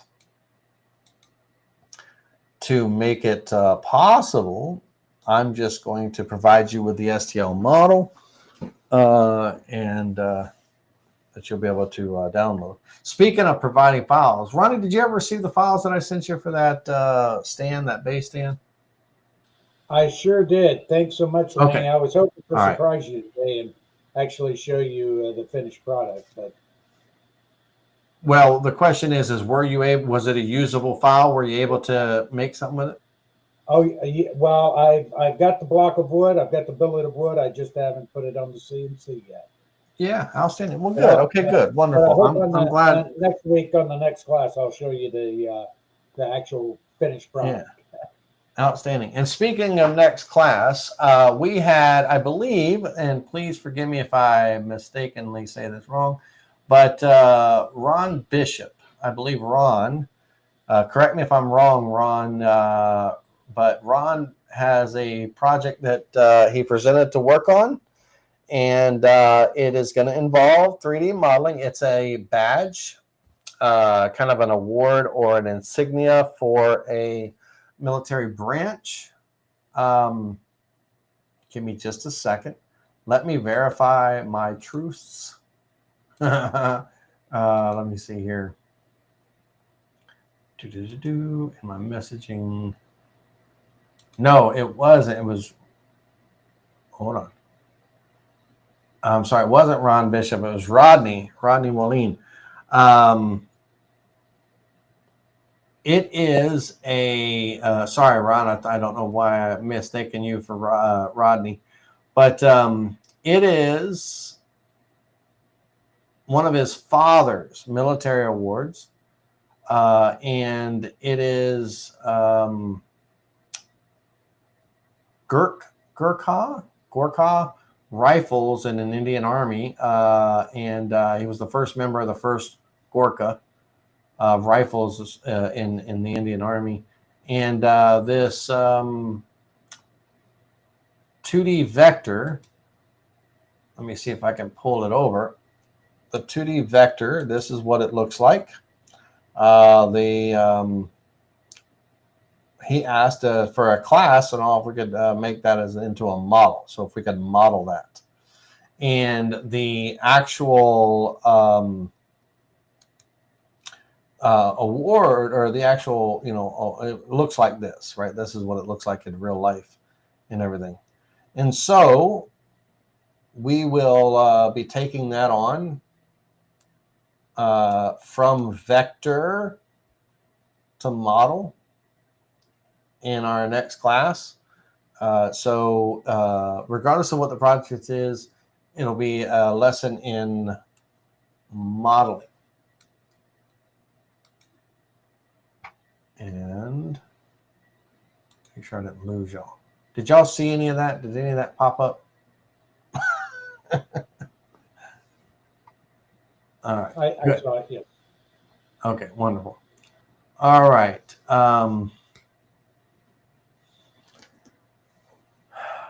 Let's see here.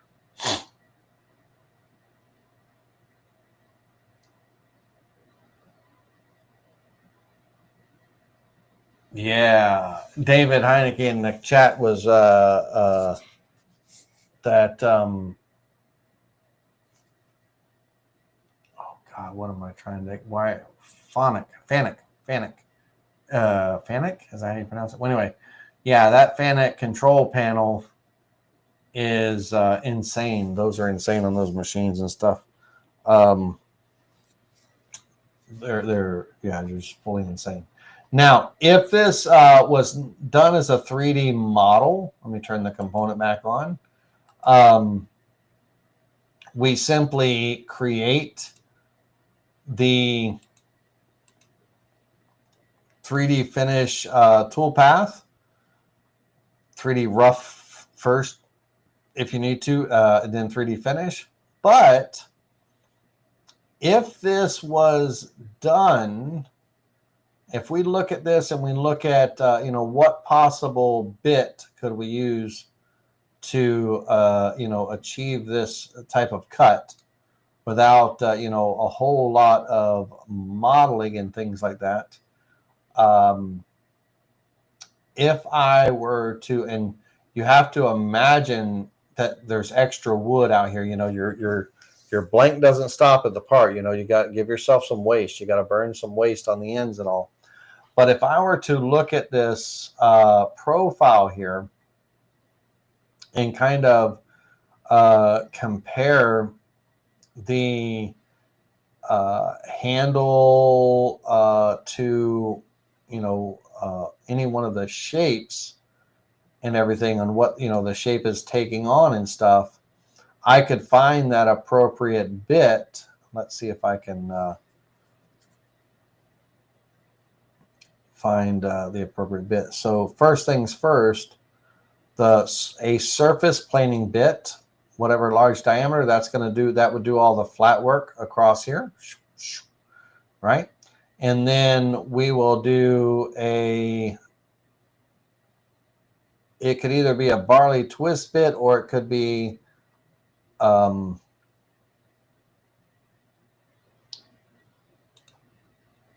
this bad boy right here. Let me select it.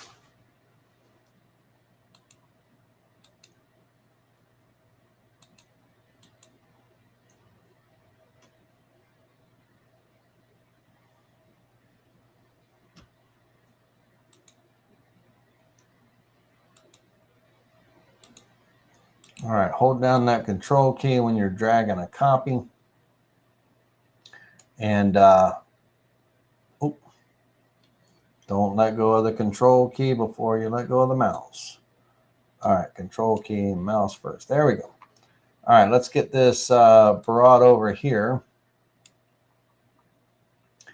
And what we're looking at is, excuse me, when the bit is cutting and all, again, you're going to have waste. You got to remember about your waste. You got to kind of account for it and stuff like that.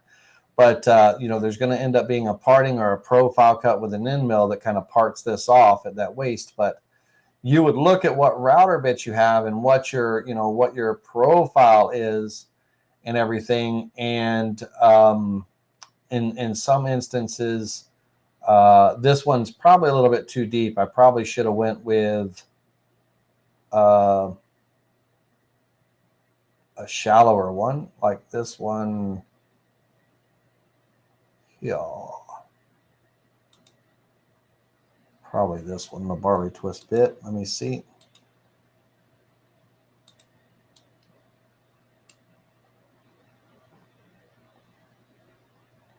Let me move this guy up.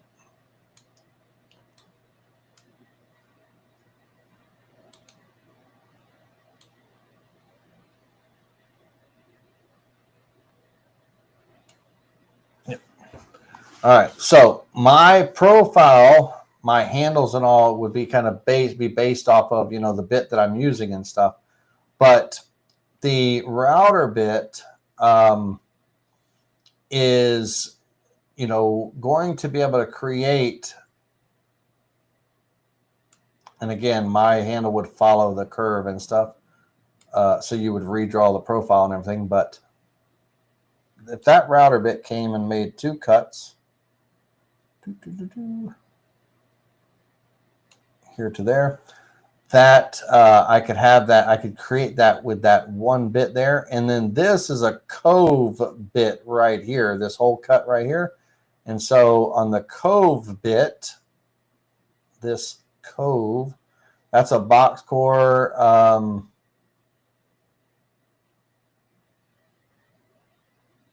Core box, but the horizontal crown molding. Let me see.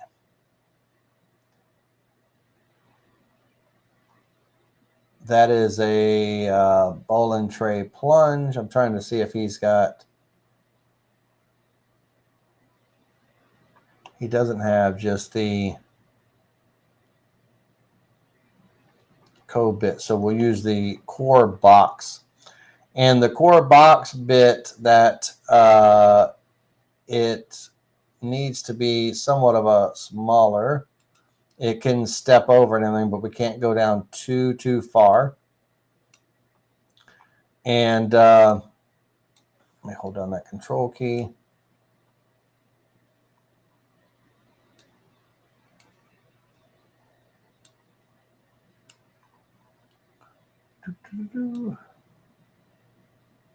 Probably not. No. Let me find. That's going to be too small, too shallow. Trying to see if there's any router bits in my collection here that can be used. Otherwise, I'd have to get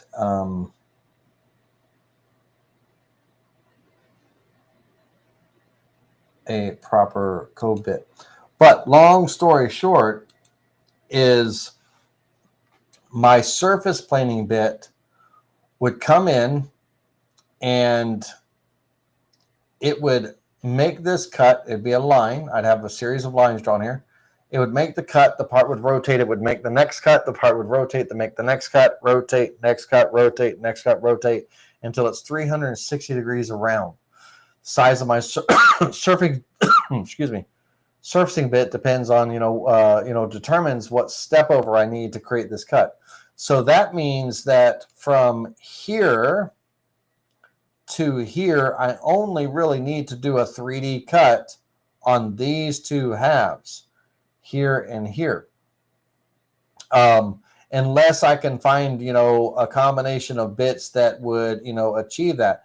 I could do a cove bit here, and then I could just do the 3D finish on this, or I could do a round over and a cove, and then just do a 3D on the small area. Whatever, bits you may have. But when I'm saying cove, let me just pull this up once again for those of you. So a cove router bit, depending on, let's go to images.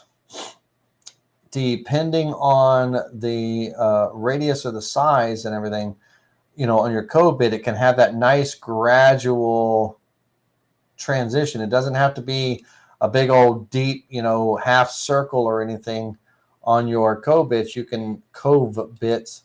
You can have that nice, subtle transition where that bit just comes down and removes that material. And then with that cut done,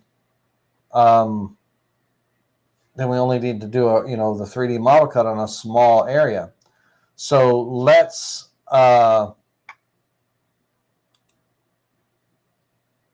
look at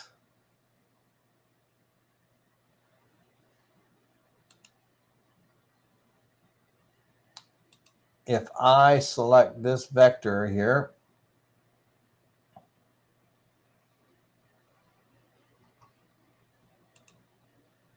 I'm going to draw a rectangle around this model area right here.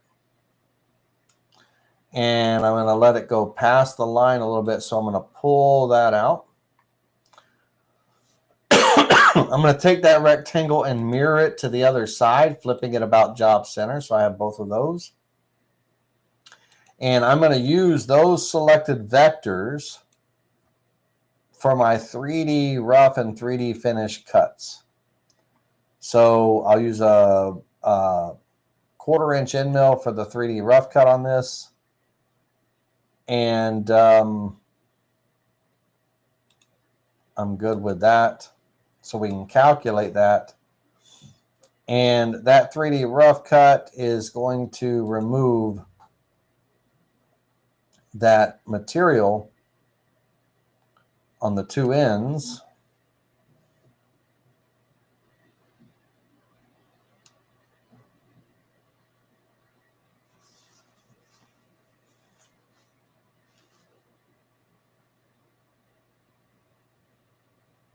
My model position of my material is obviously in the wrong place because that's about to cut all that wood away.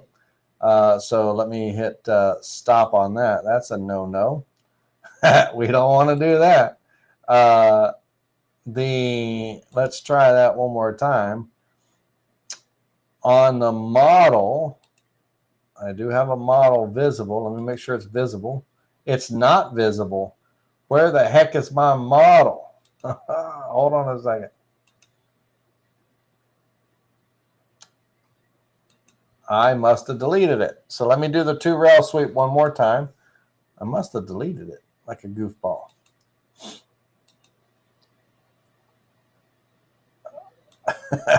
I was like, excuse me. I was like, yeah, it's about to mill all the way through. All right, so let's select that profile and apply. Okay, there's my model. Wonderful. Now I can select those 2 vectors. Let's try that again and calculate that rough cut and preview that rough cut. Now that rough cut should have some shape to it. There we go.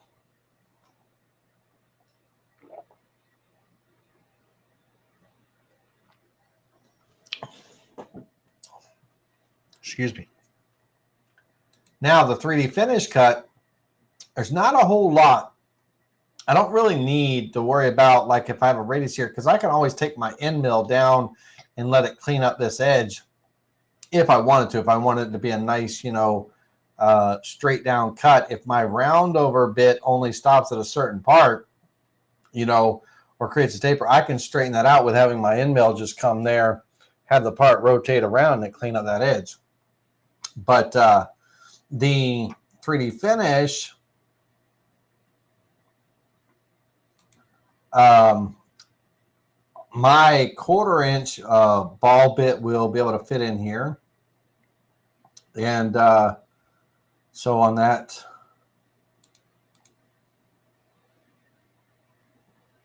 bit,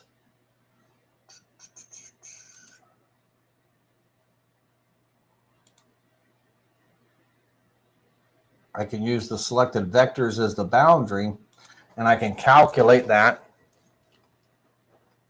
And so you'll see here how it's coming right up over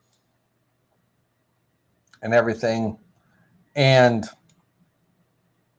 when that comes in and cuts, it's going to round off this upper edge, and that's I'm okay with that. It's not so bad, but okay. And I could let the bit go past the point, it go past the line here, so it rounds that off even more. It gets down that edge a little bit. I can have it do what's called an offset. But over here, it's not, the radius isn't too bad where it transitions into there, this little radius here. But if I wanted it to be straight, if I wanted it to, then I could just have the end mill come in and cut right down on this edge, come down to a certain point, and then the part just make a 360-degree turn, and then the bit raises up. But it's actually not too terrible there. And I can really see it there, but not too bad. I'm still going to draw the vectors with the end mill. Imagine, if you will, you got to think about this. Imagine you have your 1/4-inch bit, 0.25, and that bit's going to come down, to this point, and it's going to kind of just clean up. Well, that depth of cut That's a 1/4 of an inch depth of cut. And then my center line, the line my vector needs to, draw on is this line here.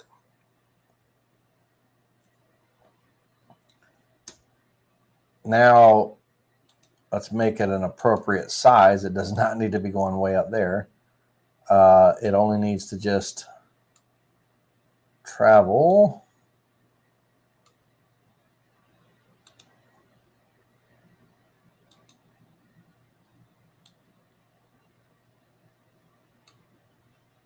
about like that. And then we would mirror that to the other side.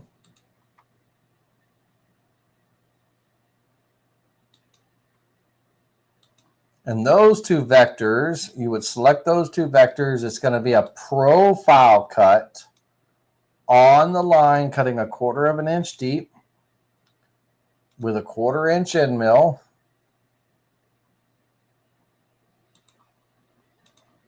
On the line, one pass. It's just doing a cleanup pass, so it does not need to do it in 2 passes. It's only cleaning up. That material is already gone. It's just kind of straightening out that edge.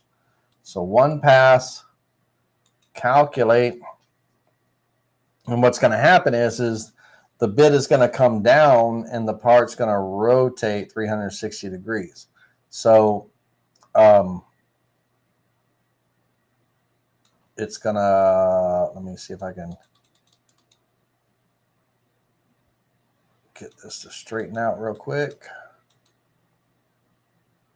And oh, come on, dude.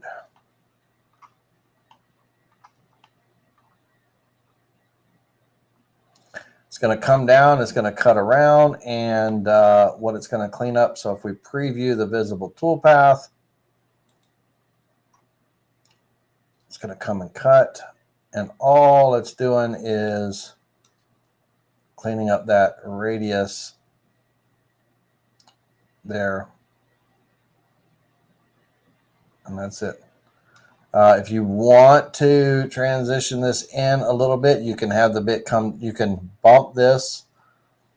If I wanted to, I could bump this over just, small little bump, delete this one. Well,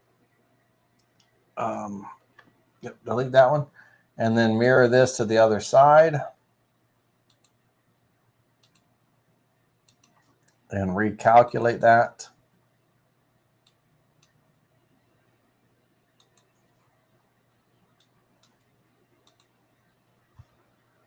And so when it cuts, it just comes down, the part rotates, and it just cleans up that that area. And you could probably have it come down a little bit more, but that's good. And what that is, I don't know if you'll be able to see it or not. Let me see if I can go big. No problem, Ronnie. You have a great night, buddy. On the part here, it's hard to see without all the bread dough on it. Hold on a minute. Let me find a clean part here. My rolling pin takes a beating, but when that bit comes down, it just cleans up that edge.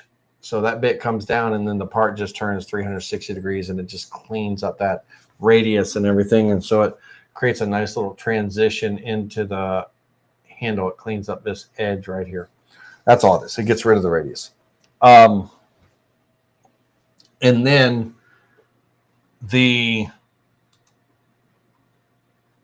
so if we look at this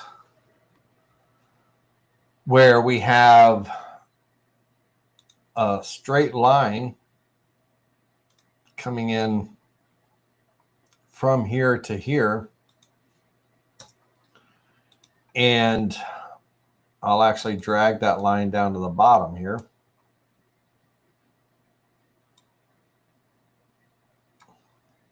If I'm using a 1-inch diameter surfacing bit, I'm going to offset that line by 40%. So that'll be 0.4. And I'm going to just click offset.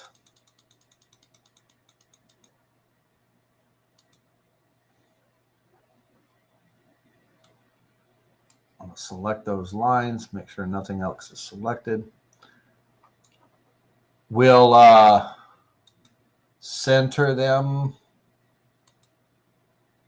There we go. Profile cut. This literally we don't even have to do because the rounding toolpath is going to create this cut for me. So let me do the rounding toolpath first. The rounding toolpath takes my 2 1/4 inch square blank, mills off the corners, and then rounds it off. And when it's finished, it's at 2 inches. So I can use my servicing bit for that. I'll use my 1 inch servicing bit is fine.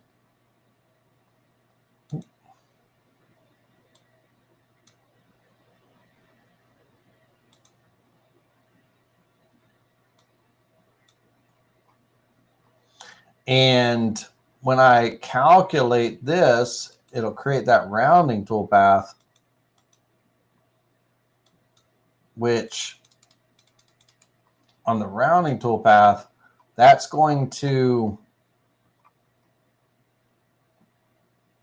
take off my corners first, my 4 corners, and then it's going to round up the part.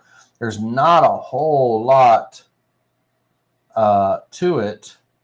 Let me make sure I'm in the optimized raster. Bear with me just a second. Let me make sure I was in the optimized raster, which I was, yeah. So good.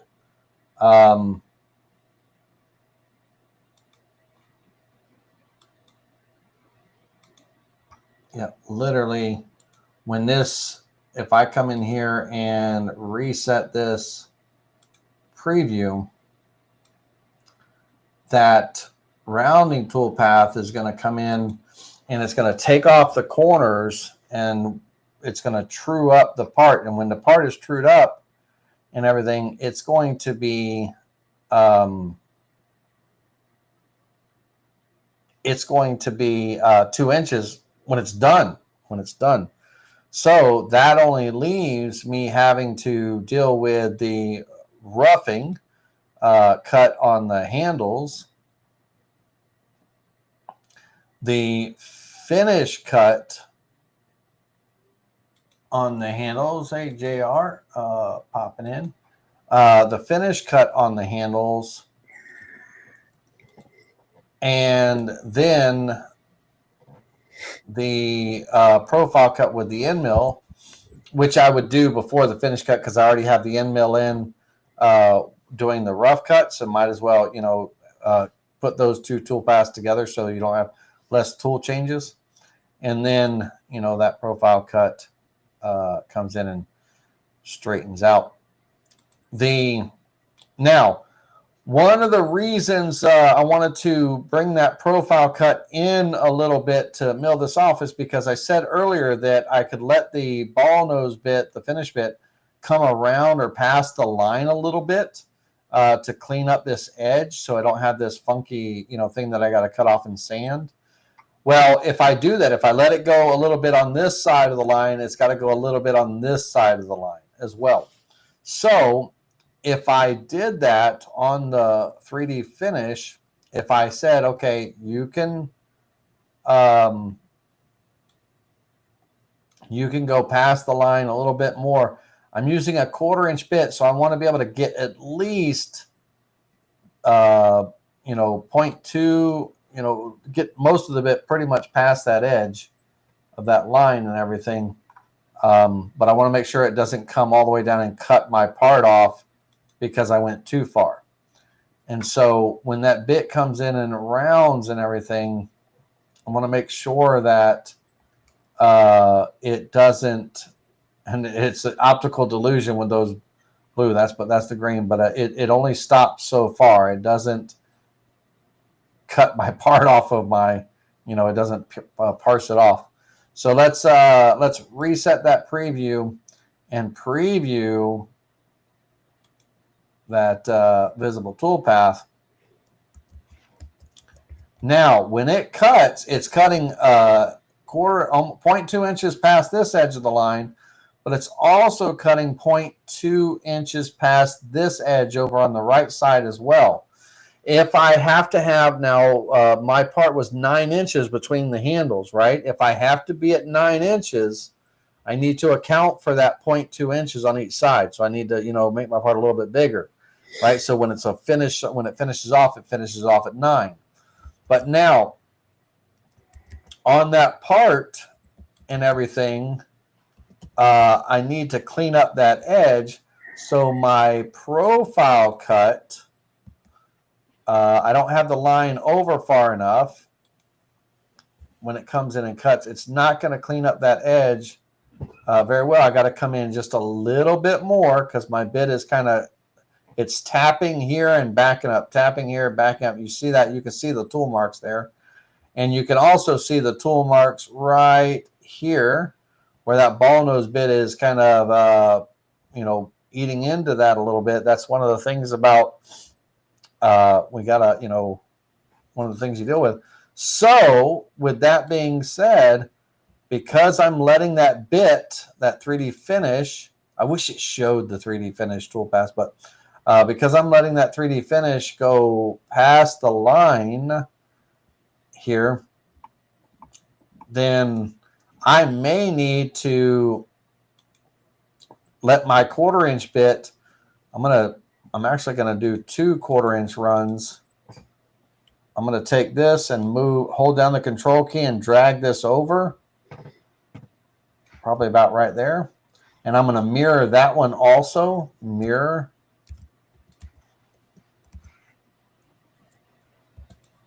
And I'm going to select both of those. So that line and that line, those lines there. And I'm going to do a profile cut on those as well. Calculate. I think I've given myself enough room. I needed to cut away.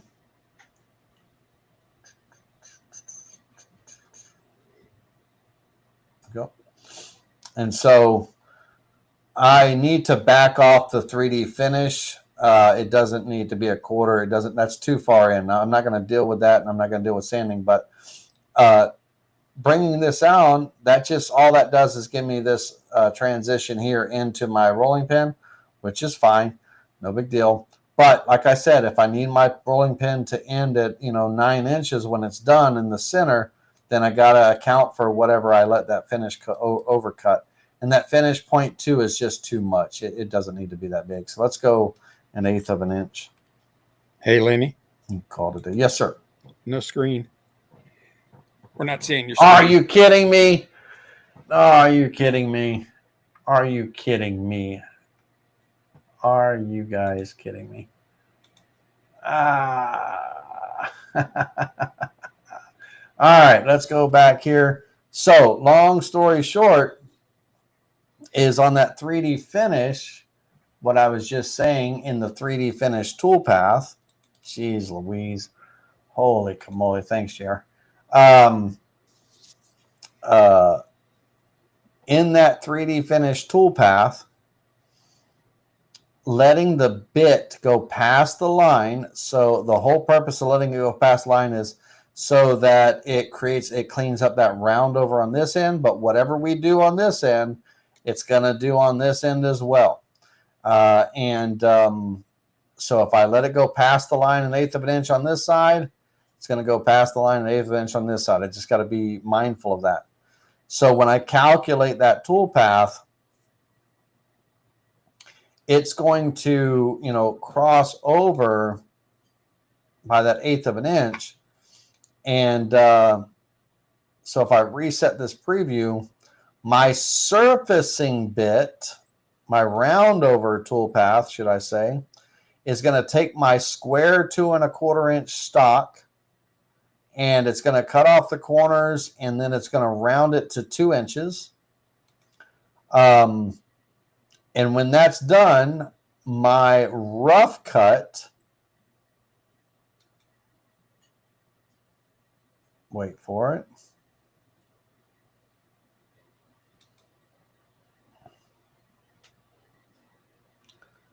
My rough cut and my 1/4 inch profile cut, that's going to come in and that's going to hog away the waste.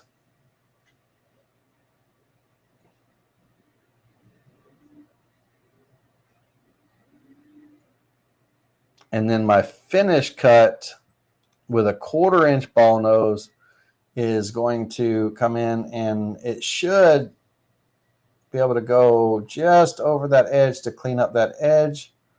There we go.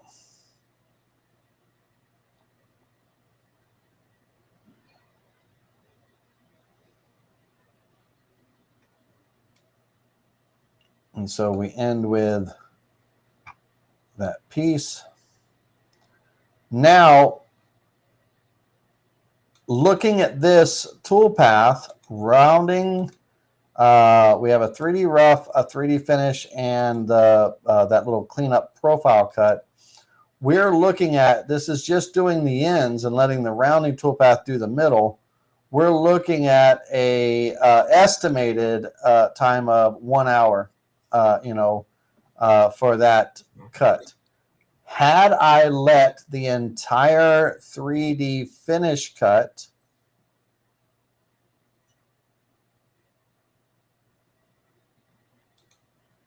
do the entire project and not just isolated the 2 areas and not, do that, my time for that 3D finish,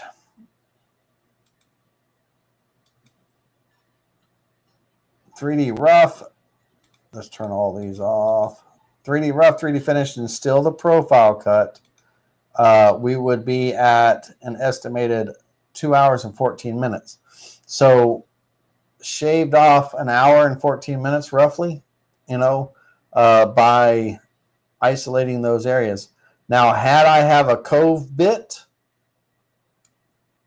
and I could run a cove bit in here, and then just run my 3D finish on this last tip here on the sides, I can shave even more and bring it down to a 30-minute cut.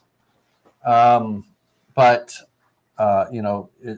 router bit based, cuts will save you some time if I have the right bits. Again, if I have the right cove bit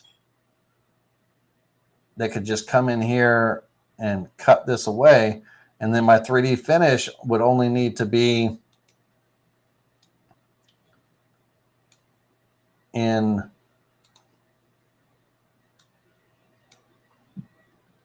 that area, basically, right? Just doing that. So I could cut my time in half, again, if I had the right bit, profile bits and everything to help me along. And my profile on my part, I would draw it to match my bit profile, so I wouldn't, if I had, I don't know what size, this is a box score I'm talking about. We just we just looked at a cove bit right here. So that profile right there. Where'd JR go? Did I lose you again there?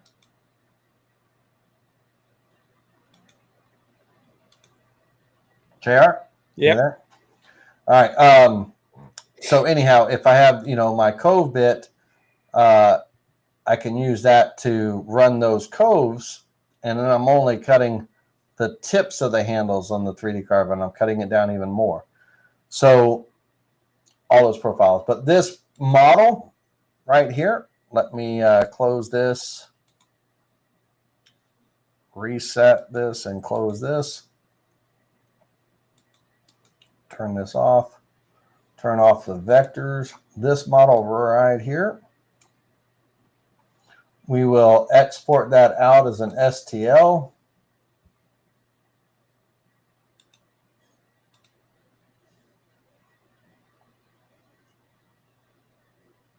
first of all, let me make it a high resolution STL. So hold down the shift key, click on this, go to maximum resolution.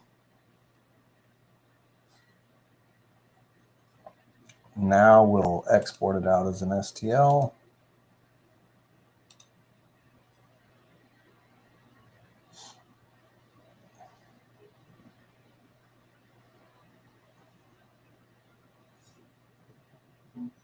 Give it a second.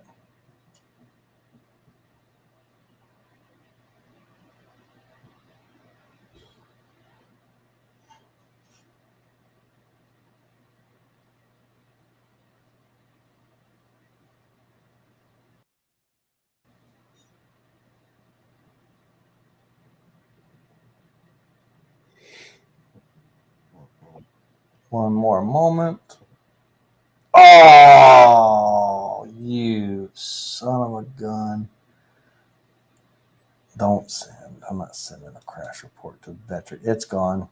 Say goodbye, boy. I didn't hit save either.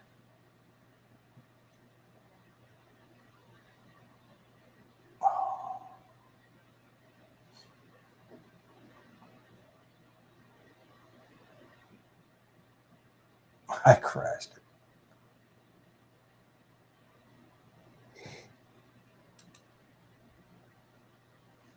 Oh, hold on a second. It needs me to save my file. Save as rolling pin. It might let me recover if it's asking me to save. All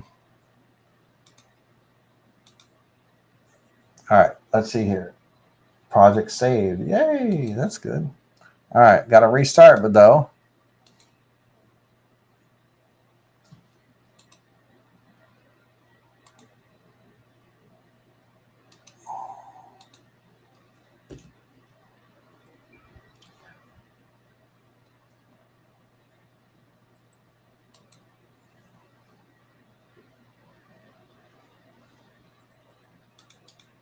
Well, the one good thing about it is before it crashed, before it wiped out, it did save it. So I'm happy for that. Thank you, Vetric, for that. All right, what we were doing in the meantime, I had it turned up to a high resolution. We were in the process of exporting this out as an STL model. It took a minute. My computer kind of jumped and it locked up and froze, but there we go. Nice and clean. Look at that triangulation. It's so nice. We're going to hit save and 9-inch rolling pin. I'll put that file out on in the video description for you all. 9-inch rolling pin. Save. Let that save. Give it a second. There we go. Yeah, nice. All right. Ladies and gentlemen, any questions? I know you were looking at my big head for like 20 minutes there. Lord have mercy. JR, you missed it earlier. I was doing a little bit of show and tell with I got to fix that. Got to fix that before I send that file out to you. There's it doesn't wrap all the way around. Well, got to fix that, ladies and gents, before I send that file out to you. I will, something's not centered. I'll get it fixed in just a second. But, JR, I was doing a little show and tell with Planet CNC. And I was asking everybody what, machines they have and what controllers they're using and stuff. And it was pretty interesting. Now, JR, you were asking me a question last week about, hey, does my tool changer work with my Rotary Axis and everything? And the answer to that, I said I'd get back to you. Yes, it does. Your machine position You're going to be setting up a coordinate system for where your fourth axis is going to be mounting, or where you mount it. And your machine position is your machine position. Your rotary axis position is your rotary axis, your work position. So it always knows where where your tool sensor for touch off is in relationship to the center of your stock and everything like that. So it will go pick up tools, drop off tools, measure tools, and all that stuff for your fourth axis. And it will automatically zero, when it touches off on your tool sensor. It will, it knows where the center of your stock is, and so it'll be able to calculate that offset properly for each of your bits. But yes, the answer is yes to that. Okay. And everything. And so we just need to, when you get the opportunity or whatever, we need to get together and just kind of set up your coordinate system for your fourth axis and everything. Okay. And that's it. Yeah, not difficult at all to do. But any questions on anything, ladies and gentlemen? If now's the time to ask those questions in the chat. I will also make the magnate file available to y'all. This should still be available to download on magnate.net, their website. But just in case, for whatever reason you can't find it or whatever, I'll just put the DXF file in there. And this is it's a public file. They're giving it away, so I'll have that link to that file available for you to download as well. On the model fix, basically we've got where our model does not wrap all the way around, and it creates this gap, right? You see there? Creates that gap and everything. And the problem with that is the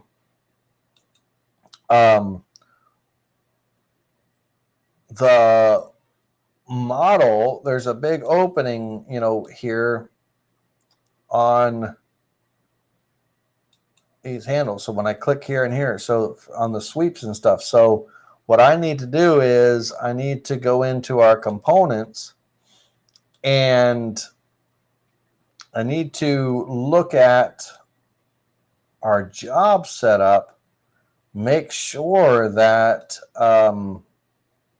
my model thickness and my material thickness kind of play nice with one another. And they do. There's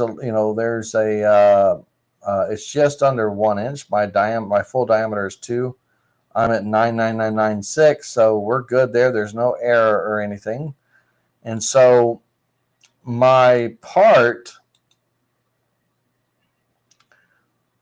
I need to make sure that my model is completely centered on my material, but I also need to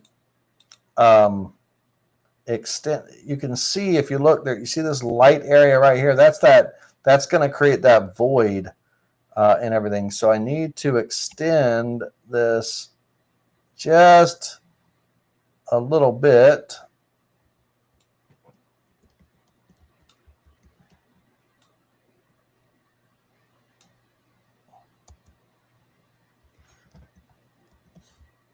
Let me hold the shift key down when I do that.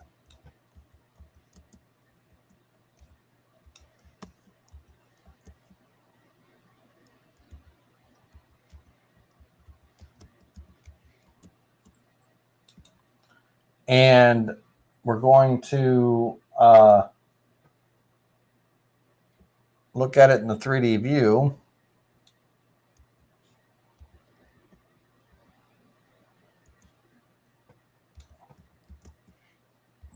So now I got a little piece of wood.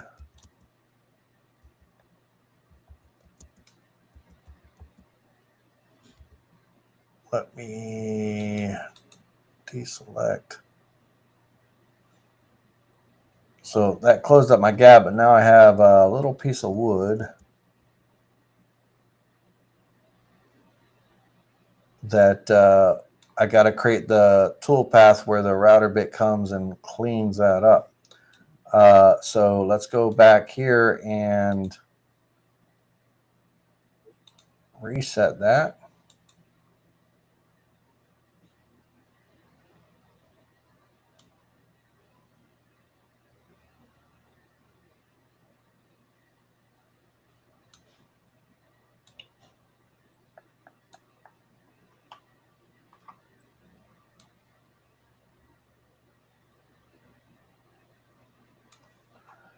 The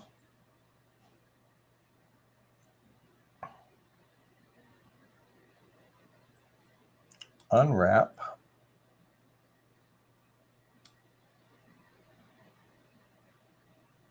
Making sure I don't see any excess.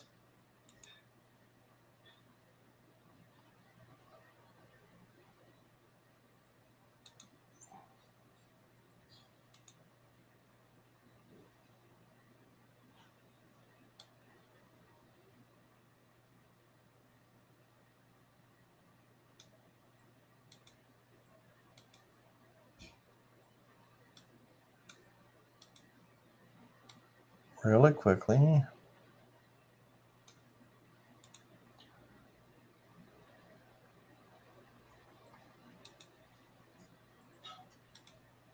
Export 3D model. Nope. Excuse me. Export.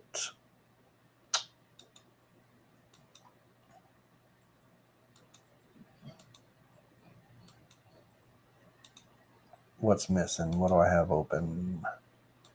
There we go. Export is an STL. Triangulate. All right, let me spin this bad boy around and make sure there's no seam on the.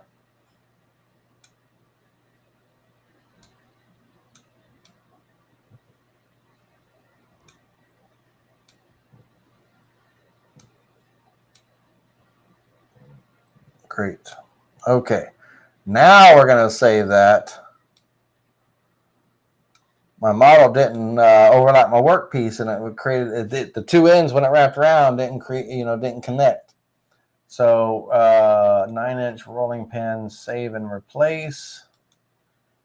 There we go. Okay. All right, everybody. Well, Jerry, you have any questions? Yeah, I popped one into the chat for you, Laney. Chat, Laney. Well, it's supposed to say, do you have a rule of thumb? Yeah. So do you have a rule of thumb that helps you decide between buying a bit or changing the design based on the bits that you have on hand? So we were just talking about I started out with 3 of the Magnate bits, but Magnate has a wonderful variety of profile cutters and things. And those profiles, those router bits can be used to create certain cuts and all. And if I had, let's say that I had this router bit here and I wanted to use it to create this cut so that my router bit could come down, the part could spin, and it makes the cut, I would absolutely make my handle kind of follow that curve a little bit better on there so that I could use that bit because the router bit's going to provide, it's going to be, my cut is going to be based on the shape of my router bit. And so, excuse me, I would adjust my, my design accordingly based on the tooling that I had if I was doing a router bit based cut. On this particular thing, but on my table legs and all, I absolutely do. So it's not necessarily a rule of thumb. It's just the design follows the part. So if I have a 2-inch part here, and as I showed earlier as an example, let's say that I have, we'll do something a little dramatic. We'll grab this one.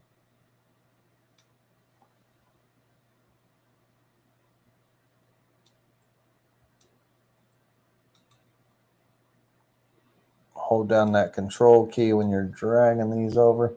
So you can get the idea. This bit comes up, it snaps. When you cut the full depth. You don't have to cut the full depth all the time. But if I were to flip this,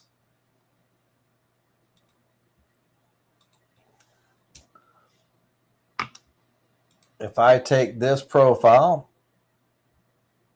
hold down the shift key, select this line, and I mirror it, flipping about the line, and I come in and I'll draw some straight lines to kind of give the illusion of the 3D cut.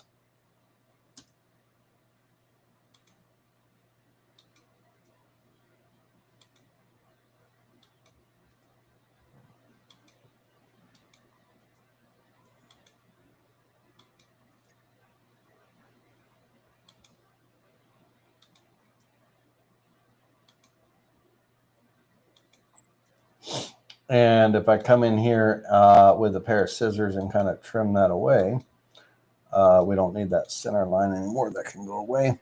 But if I was cutting this profile on a table leg, I don't have to create that 3D model. All I have to do is draw a straight line across my board, vertically across my board here, that represents where the center of that router bit is cutting. So when that router bit, when that router bit comes in and drops down to its depth and it cuts that line, when it's all said and done, my part the bit comes down, my part rotates 360 degrees, and it finishes off. And so what I was showing that earlier, well, I'll just do it right here on this one. Let me get my line the right length.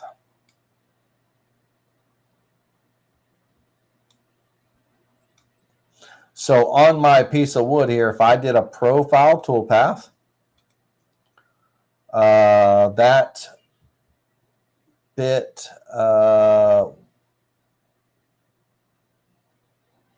that router bit right there has a depth of cut of 0.5217. So that would be my depth of cut, 0.5217.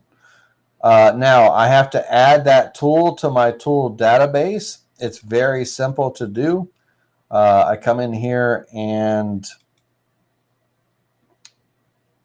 I need to cut this node editing, cut it right in the middle, select the right half of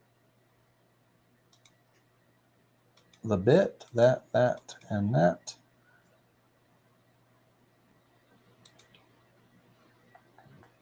Oh, missing on that. Select that profile, go into my tool database, add a new tool.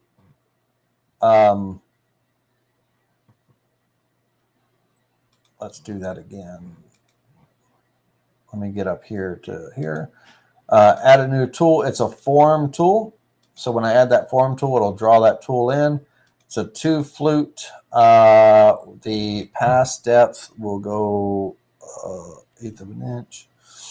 We're gonna spin that bit at 17,500. We'll go 100 inches and 50. So with that, all I have to do now is select my line, my profile toolpath, select my bit, cutting on the line. Now I'm going to do this. I don't need to do this in 5 passes. I can do it in a few passes, but let's do it in, we'll just do it in 3 passes. That's fine.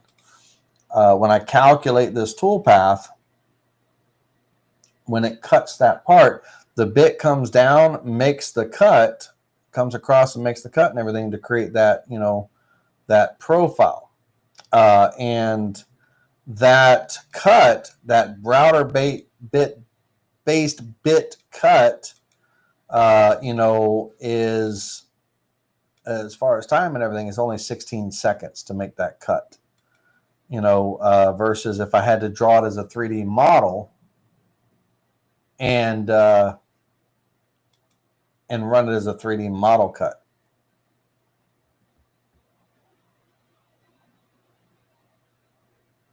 Put you right to sleep, didn't I, JR?